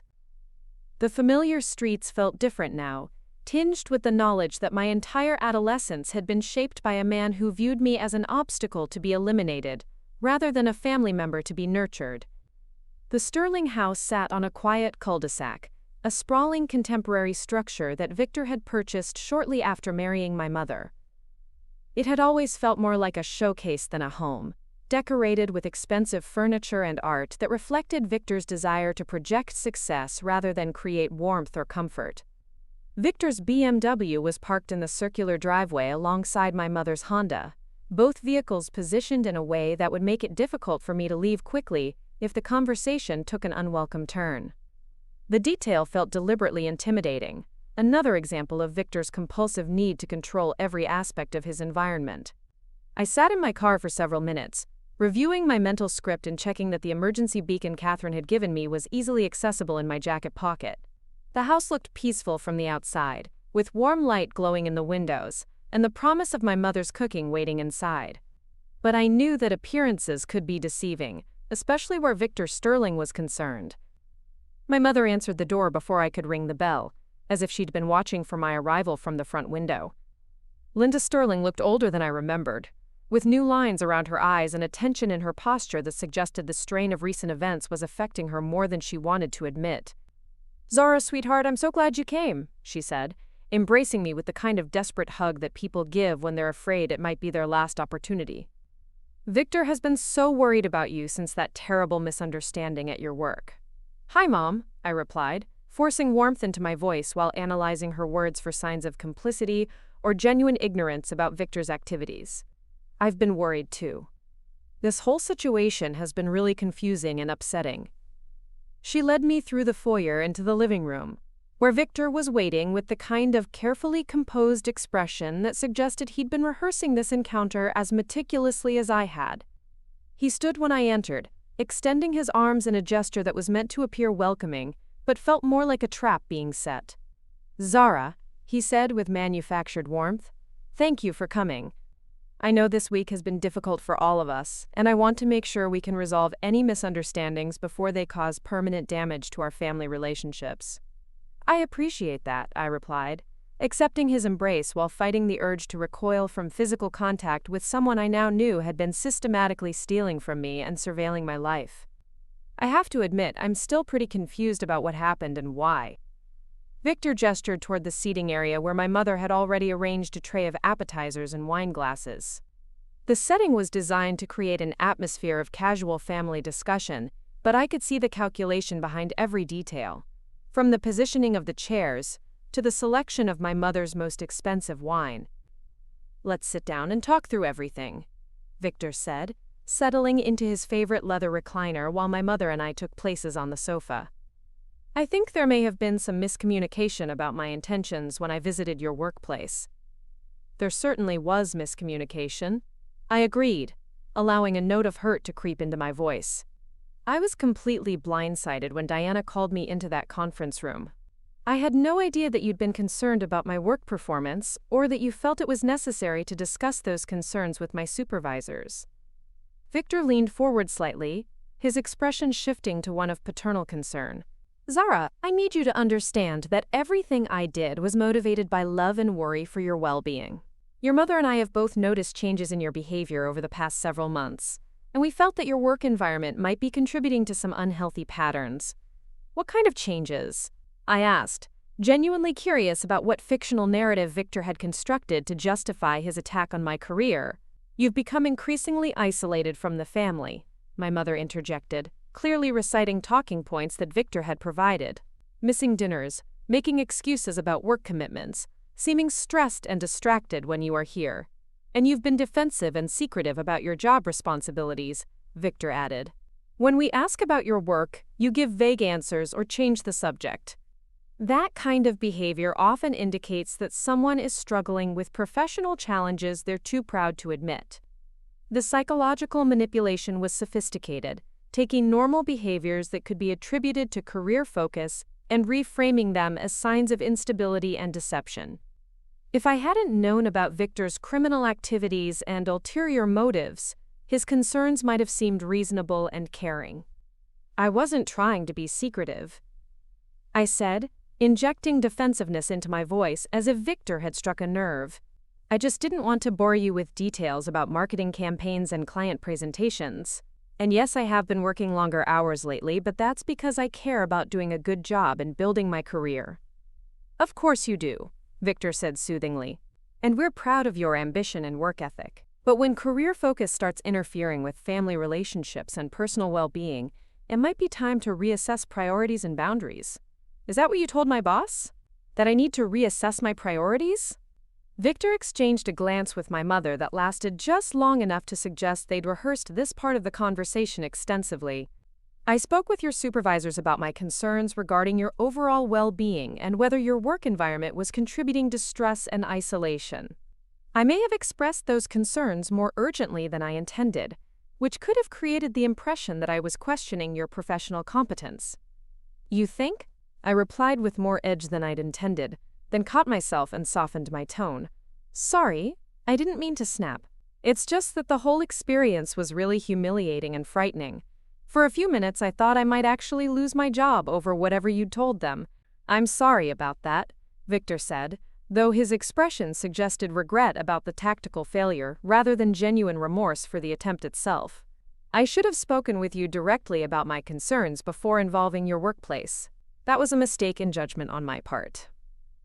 The apology was carefully crafted to acknowledge error without admitting malicious intent, a classic non-apology that accepted responsibility for methodology while defending the underlying motivation. It was exactly the kind of manipulative language that Victor had used throughout my adolescence to justify his controlling behavior. What exactly did you tell them? I asked, playing the role of someone who needed to understand the scope of the damage in order to begin repairing it. Victor shifted in his chair, and I caught a micro-expression of calculation before he settled on his response. I told them that I'd observed signs of stress and instability in your behavior at home, and that I was concerned about whether those issues might be affecting your work performance. I may have suggested that they should monitor your productivity and reliability more closely. You suggested that they monitor me? I suggested that they be aware of potential warning signs, Victor clarified. In case you needed additional support or accommodations to handle your responsibilities effectively. The conversation was following a predictable pattern, with Victor gradually revealing the scope of his attack while framing it as misguided concern rather than deliberate sabotage. He was testing my knowledge of what had actually happened, probing for signs that I understood the true nature of his motivations. Well, the good news is that my supervisors seem confident in my work quality, I said, allowing relief to color my voice. They said they'd investigate the concerns you raised, but they also made it clear that my performance evaluations have been consistently positive. That's wonderful, my mother said with what seemed like genuine happiness. We were so worried that this misunderstanding might jeopardize the career you've worked so hard to build. Actually, Victor said, his tone becoming more serious, there's something else we need to discuss. Something that might explain some of the stress and behavioral changes we've been observing. I braced myself for whatever new manipulation or attack Victor had prepared for this phase of the conversation. The security beacon in my pocket felt reassuring, a reminder that help was just 2 minutes away if the situation escalated beyond verbal intimidation. "What kind of something?" I asked. Victor reached for a manila folder that had been resting on the side table next to his chair, the same kind of methodical preparation he'd brought to his attack at Kane Industries. "There have been some irregularities with your trust fund accounts that we need to address." My heart rate spiked, but I fought to maintain an expression of confusion rather than alarm. This was the moment I'd been preparing for, the test of whether I could convincingly portray ignorance about financial matters that I now understood in detail. "What trust fund accounts?" I asked. "I thought that money from my biological father was just for college expenses." "There was additional money set aside for your future needs," my mother explained, her voice carrying a note of nervousness that made me wonder how much she actually knew about Victor's criminal activities. "Money that was supposed to be available when you turned 25 for things like buying a house or starting a business. But there have been some complications with the account management," Victor continued, opening the folder to reveal documents that I now recognized as falsified investment reports and fraudulent transfer authorizations. Some investments that didn't perform as expected, some administrative errors that required corrective measures. "I don't understand," I said, leaning forward to examine the papers with an expression of growing concern. "How much money are we talking about? And what kind of complications?" Victor spread several documents across the coffee table, creating a visual presentation that was designed to overwhelm me with complexity, while obscuring the actual criminal nature of his activities.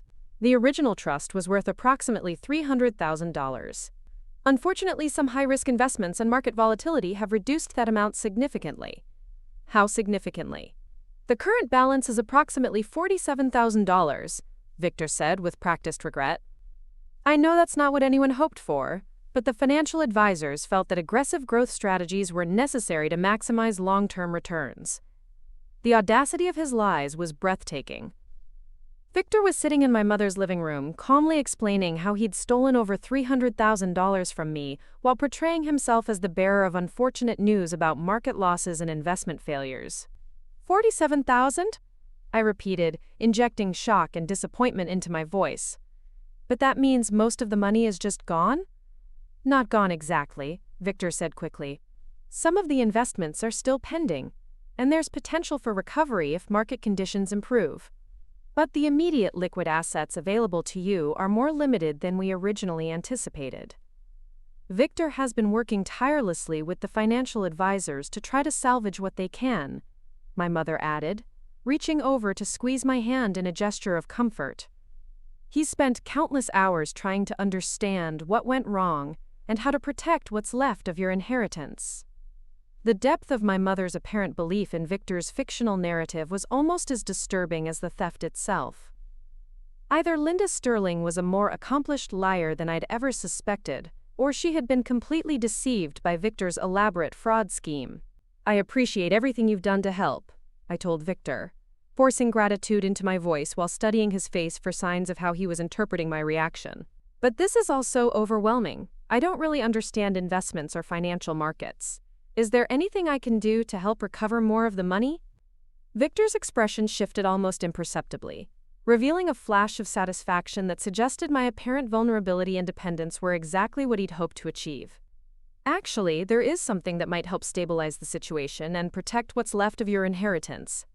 "What kind of something?" "The financial advisors have recommended consolidating the remaining assets under more conservative management," Victor explained. "That would require transferring administrative control of the trust to someone with more experience in financial planning and investment oversight." "You mean transfer control to you?" "Transfer control to someone who can make decisions quickly when market opportunities arise," Victor clarified. "Someone who has the time and expertise to monitor the accounts actively and respond to changing conditions." The conversation had reached the moment that Marcus's legal team had predicted. The point where Victor would attempt to formalize his theft by obtaining legal authority over the remaining trust assets. It was a bold move that revealed both his desperation and his confidence that I remained ignorant about the true nature of his criminal activities. "I'm not sure I understand the legal implications of that," I said slowly. "Wouldn't transferring control mean that I'd lose the ability to access my own inheritance?" "Not lose access," Victor said smoothly, "but you'd be entrusting the management decisions to someone who can dedicate the necessary time and attention to protecting and growing your assets. And who would that someone be?" Victor gestured to himself with false modesty. "Your mother and I have discussed this extensively, and we both feel that I have the business experience and financial knowledge necessary to handle these responsibilities effectively. Victor has managed our family's investments very successfully for years," my mother added.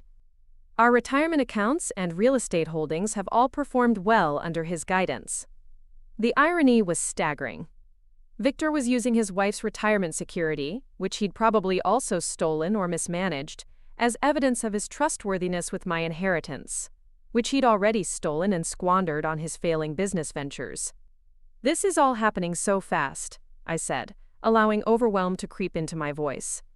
"First, the problems at work. Now this financial crisis with my inheritance. I feel like everything is falling apart at once." "That's exactly why we need to take action quickly," Victor said, leaning forward with an expression of urgent concern. "Market volatility and administrative delays are continuing to erode the remaining assets.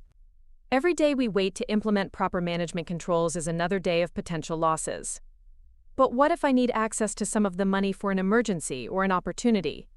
What if I want to use part of my inheritance for graduate school or a house down payment?" "Of course you'd have access to your own money," Victor assured me.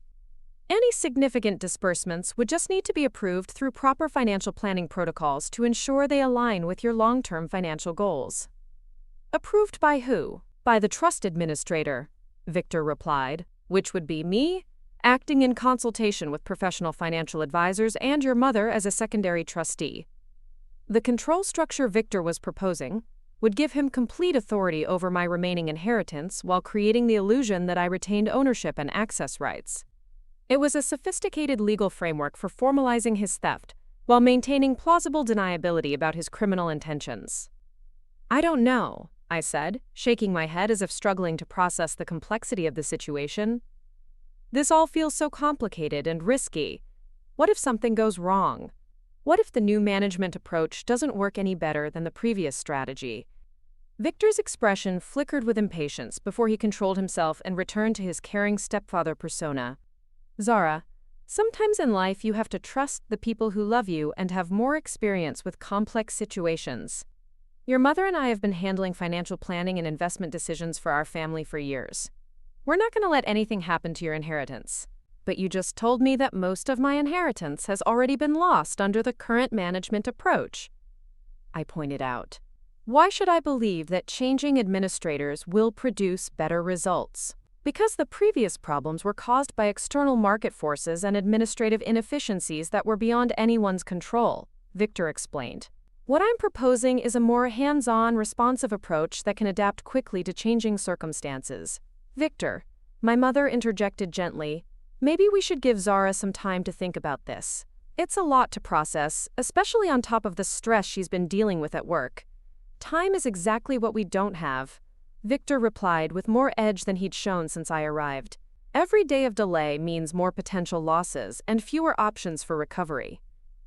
The mask was beginning to slip, revealing the desperation and urgency that drove Victor's criminal behavior. He needed my formal consent to his control structure, and he needed it quickly, before his failing business ventures collapsed completely and made it impossible to maintain the fiction that my inheritance had been lost to market forces rather than theft. "What would I need to do?" I asked reluctantly. "What kind of paperwork or legal processes are involved in transferring administrative control?" Victor brightened immediately, interpreting my question as capitulation rather than intelligence gathering. "Just some simple trust modification documents. I've already had them prepared by an attorney, so it's really just a matter of reviewing and signing them." "You've already had the documents prepared?" "I wanted to be ready to move quickly once we had a chance to discuss the situation," Victor explained. The attorney explained that timing is crucial for these kinds of trust modifications. Victor reached into his folder and withdrew a thick stack of legal documents that represented the culmination of his fraudulent scheme. The papers were professionally prepared and officially notarized, designed to look legitimate while transferring complete control of my remaining inheritance to someone who had already stolen most of it. "I'd like to have my own attorney review these before I sign anything," I said, knowing that the request would test Victor's patience and reveal more about his true motivations. "Of course," Victor said, though his smile was becoming increasingly strained. "But I should mention that attorney review will delay the implementation by several weeks, during which time the remaining assets will continue to be vulnerable to market volatility and administrative inefficiencies." "How long exactly would an attorney review take?" "At least 3 to 4 weeks, Victor replied. "And that's assuming we can find someone who specializes in trust and estate law and has immediate availability." "Maybe that delay is worth it if it helps me understand what I'm agreeing to," I said. "This is my entire inheritance we're talking about. I want to make sure I'm making the right decision." Victor's facade cracked slightly, revealing a flash of anger and frustration that he quickly suppressed. "Zara, I understand your caution, but sometimes excessive deliberation can be more dangerous than decisive action. We're trying to protect what's left of your financial future, not create additional bureaucratic obstacles." "Victor's right," my mother said softly. "Sometimes you have to trust that the people who love you are acting in your best interests." The emotional manipulation was intensifying as Victor realized that his timeline for formalizing the theft was being threatened by my reluctance to sign the documents immediately. The desperation that Marcus had warned me about was becoming increasingly apparent as Victor's preferred scenario slipped away from his control. "Can I at least read through everything tonight and let you know my decision tomorrow?" I asked. "I promise I won't delay unnecessarily, but I need some time to understand what I'm agreeing to." Victor consulted his watch as if calculating how much additional delay he could tolerate before his criminal scheme collapsed completely. "I suppose one more day wouldn't make a dramatic difference," he said reluctantly. "But Zara, I want you to understand that every hour of delay potentially costs you money that you can't afford to lose." "I understand," I replied. "And I really do appreciate everything you and Mom have done to try to protect my inheritance. I just want to make sure I'm making an informed decision." The dinner continued for another hour, with my mother serving her promised lasagna while Victor maintained an increasingly strained performance as the concerned stepfather, who only wanted what was best for the family. The food tasted like cardboard in my mouth as I struggled to maintain my own performance, while processing the full scope of Victor's audacity and desperation. When I finally left the house around 9 o'clock, clutching the stack of fraudulent legal documents that were supposed to formalize Victor's theft of my inheritance, I felt emotionally and physically drained by the effort of maintaining my deception while being subjected to his psychological manipulation. The emergency beacon in my pocket had remained untouched throughout the evening, but I realized that Victor's threats had been psychological rather than physical, designed to pressure me into compliance through manufactured urgency and emotional blackmail rather than direct intimidation. As I drove back to my apartment, I called Marcus to report on the evening's developments. His voice carried a mixture of pride in my performance and cold anger about Victor's escalating criminal behavior. "You did exactly what you needed to do," Marcus said. "Victor has revealed the endgame of his scheme, and we now have documentary evidence of his attempt to formalize the theft through fraudulent legal instruments. What happens next?" "Next, we spring the trap," Marcus replied grimly. "Victor Sterling is about to discover that attempting to steal from my daughter was the biggest mistake of his criminal career." The promise in his voice suggested that the methodical phase of our response was about to give way to something more decisive and final. After weeks of careful investigation and strategic patience, it was time for Victor Sterling to face the consequences of his criminal behavior. And for the first time since this entire nightmare had begun, I found myself looking forward to watching his world collapse around him. The trap was set in motion Monday morning with the kind of precision that Marcus Kane brought to every major business decision. While I sat at my desk at Kane Industries maintaining the facade of normal work routine, A coordinated team of federal investigators, forensic accountants, and attorneys was executing search warrants across Portland that would dismantle Victor Sterling's criminal enterprise piece by piece. The first sign that Victor's world was collapsing came through a panicked phone call from my mother at exactly 10:47 a.m. Her voice was shaking so badly that I could barely understand her words through the tears and hyperventilation. "Zara, something terrible is happening," she sobbed into the phone. "There are FBI agents at the house, and they're going through all of Victor's files and computers. They're saying something about financial fraud and identity theft. I don't understand what's going on." "Mom, slow down," I said, injecting confusion and concern into my voice while my heart raced with anticipation. "FBI agents? What are they looking for?" "They have search warrants for Victor's office, his computer, all of our financial records," Linda continued, her words tumbling over each other in panic. "They're asking about trust funds and forged documents, and something about unauthorized surveillance.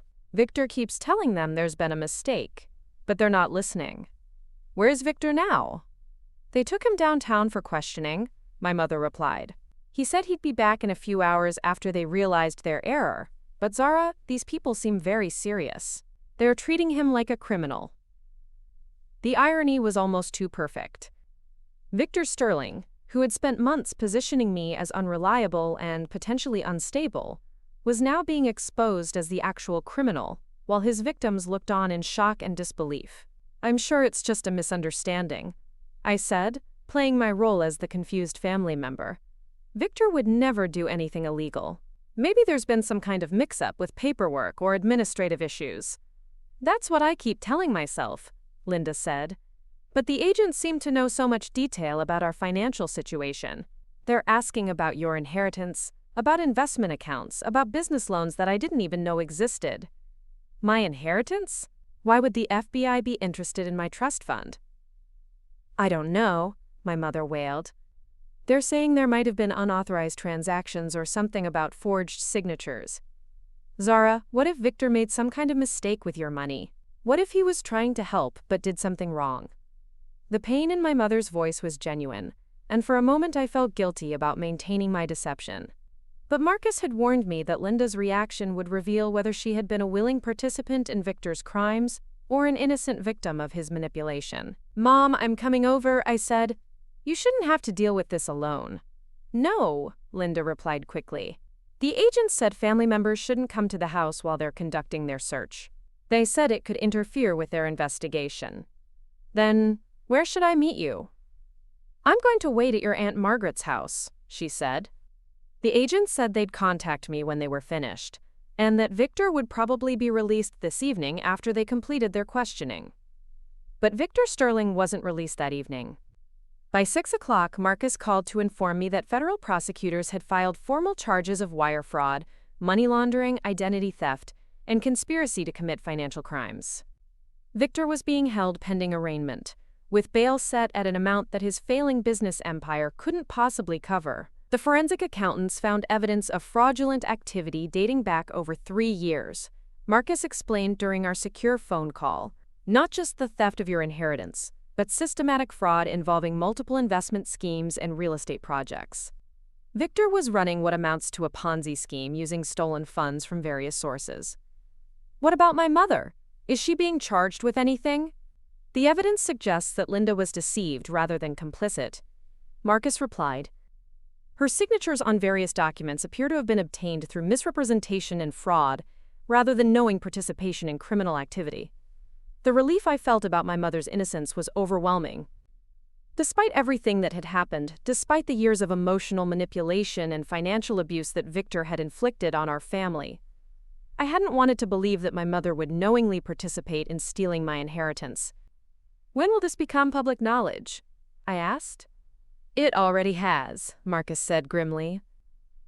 Victor's arrest was reported in the evening news, and the Oregonian is running a detailed story tomorrow about the financial fraud investigation. Sterling Properties is effectively finished as a business entity. The speed with which Victor's carefully constructed empire was crumbling felt almost surreal. Less than a week ago, he had walked into Kane Industries believing he held all the cards. confident that he could destroy my career and eliminate the last threat to his criminal scheme. Now he was sitting in a federal detention center, facing decades in prison, while his business reputation was being destroyed in real time across every major news outlet in the Pacific Northwest.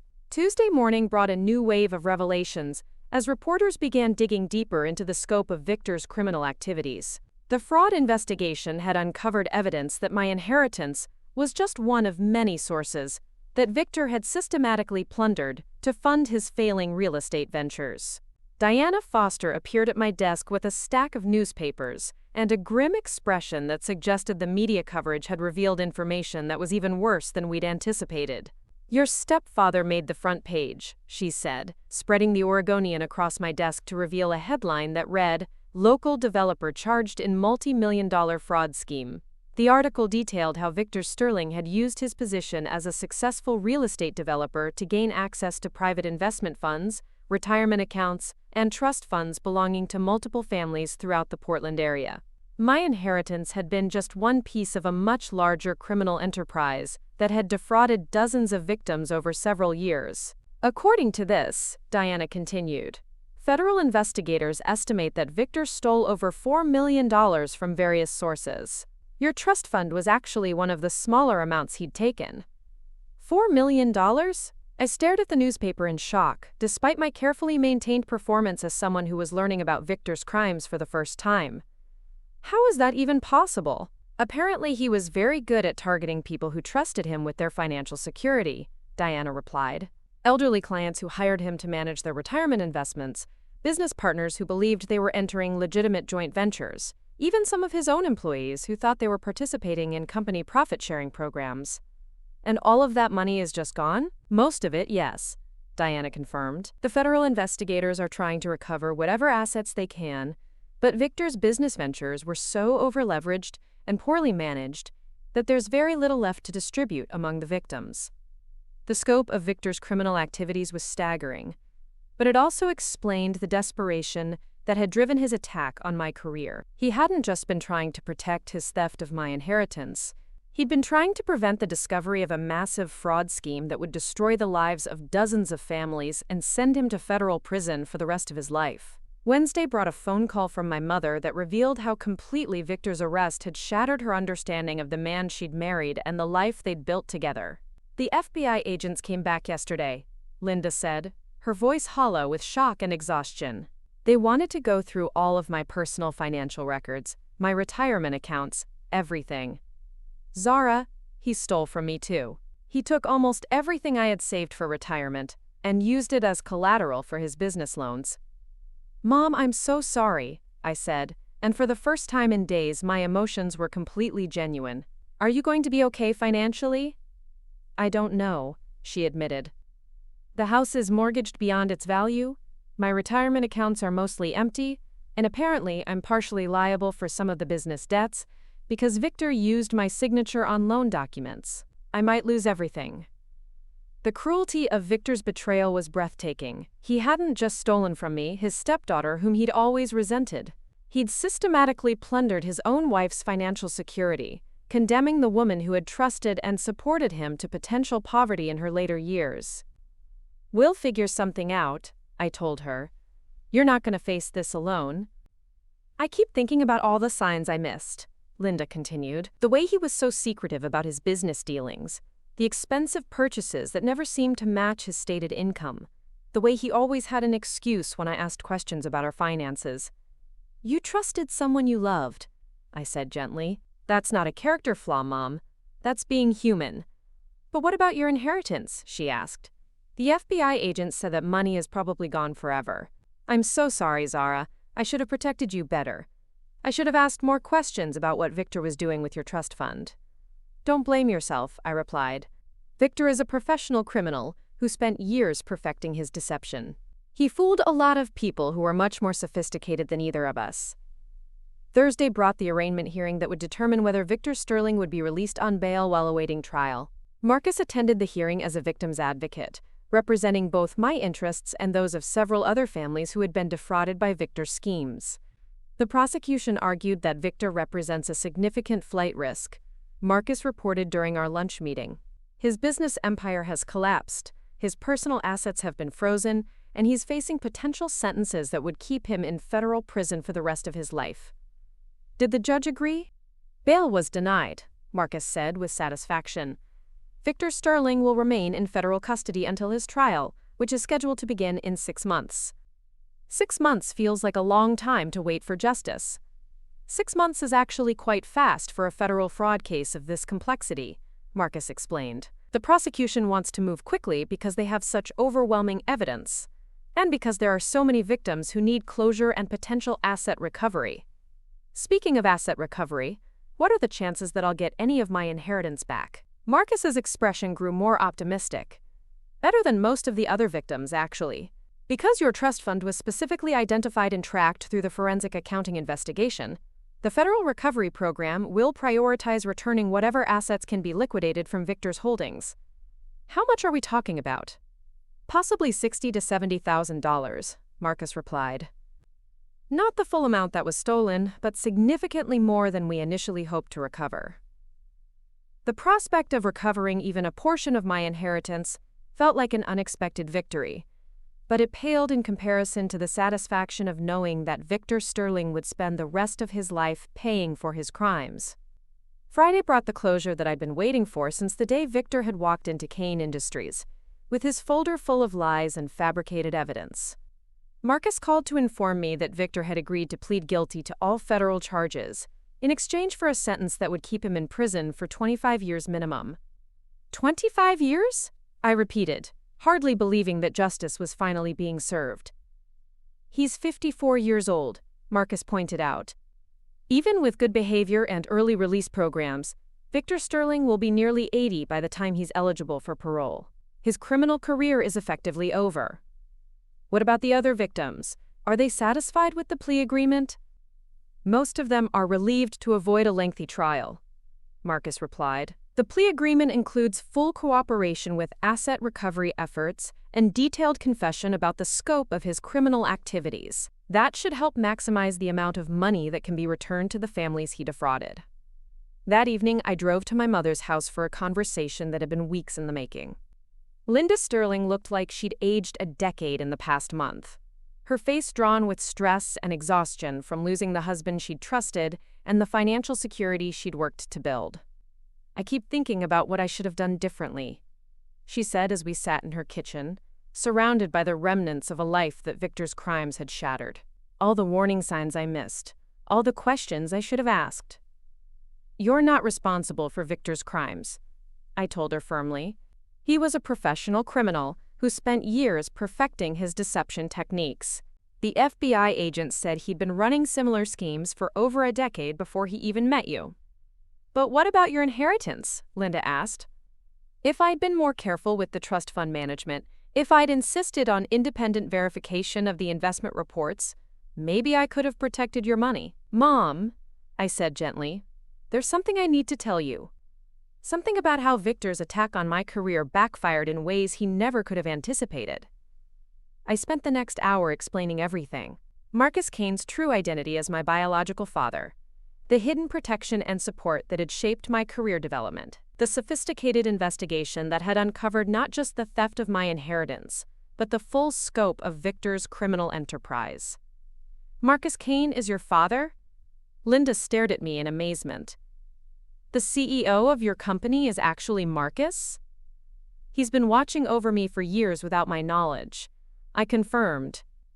Making sure I had opportunities, protecting me from threats, preparing for the day when someone might try to use my professional life against me. And Victor called him to complain about your work performance, not knowing he was actually calling your father? Victor thought he was speaking to a stranger who would take his word about my character and reliability, I said. Instead, he revealed his criminal intentions to someone who had every reason to protect me and the resources to investigate his activities thoroughly. Linda began to laugh, a sound that started as bitter irony but gradually transformed into something approaching genuine amusement. So Victor's attempt to destroy your career actually led to his own destruction? Completely, I confirmed. If he'd just continued stealing from my trust fund quietly, he might never have been caught. But attacking me professionally forced Marcus to take action that exposed everything. There's a certain poetic justice in that, Linda said. Victor always believed he was the smartest person in any room, that he could manipulate and control situations to his advantage. Finding out that he'd been outmaneuvered by his own victim must have been devastating for his ego. 6 months later, I stood in the conference room at Kane Industries where this entire story had begun, but this time the atmosphere was celebratory rather than confrontational. The Federal Asset Recovery Program had succeeded in returning $83,000 from my original inheritance, enough to provide a foundation for graduate school or a house down payment. More importantly, the investigation had revealed that Marcus Kane truly was my biological father, and that his years of hidden support had been motivated by genuine love and regret, rather than any attempt to manipulate or control my life. I know this has been an incredibly difficult and complex situation, Marcus said during our private meeting.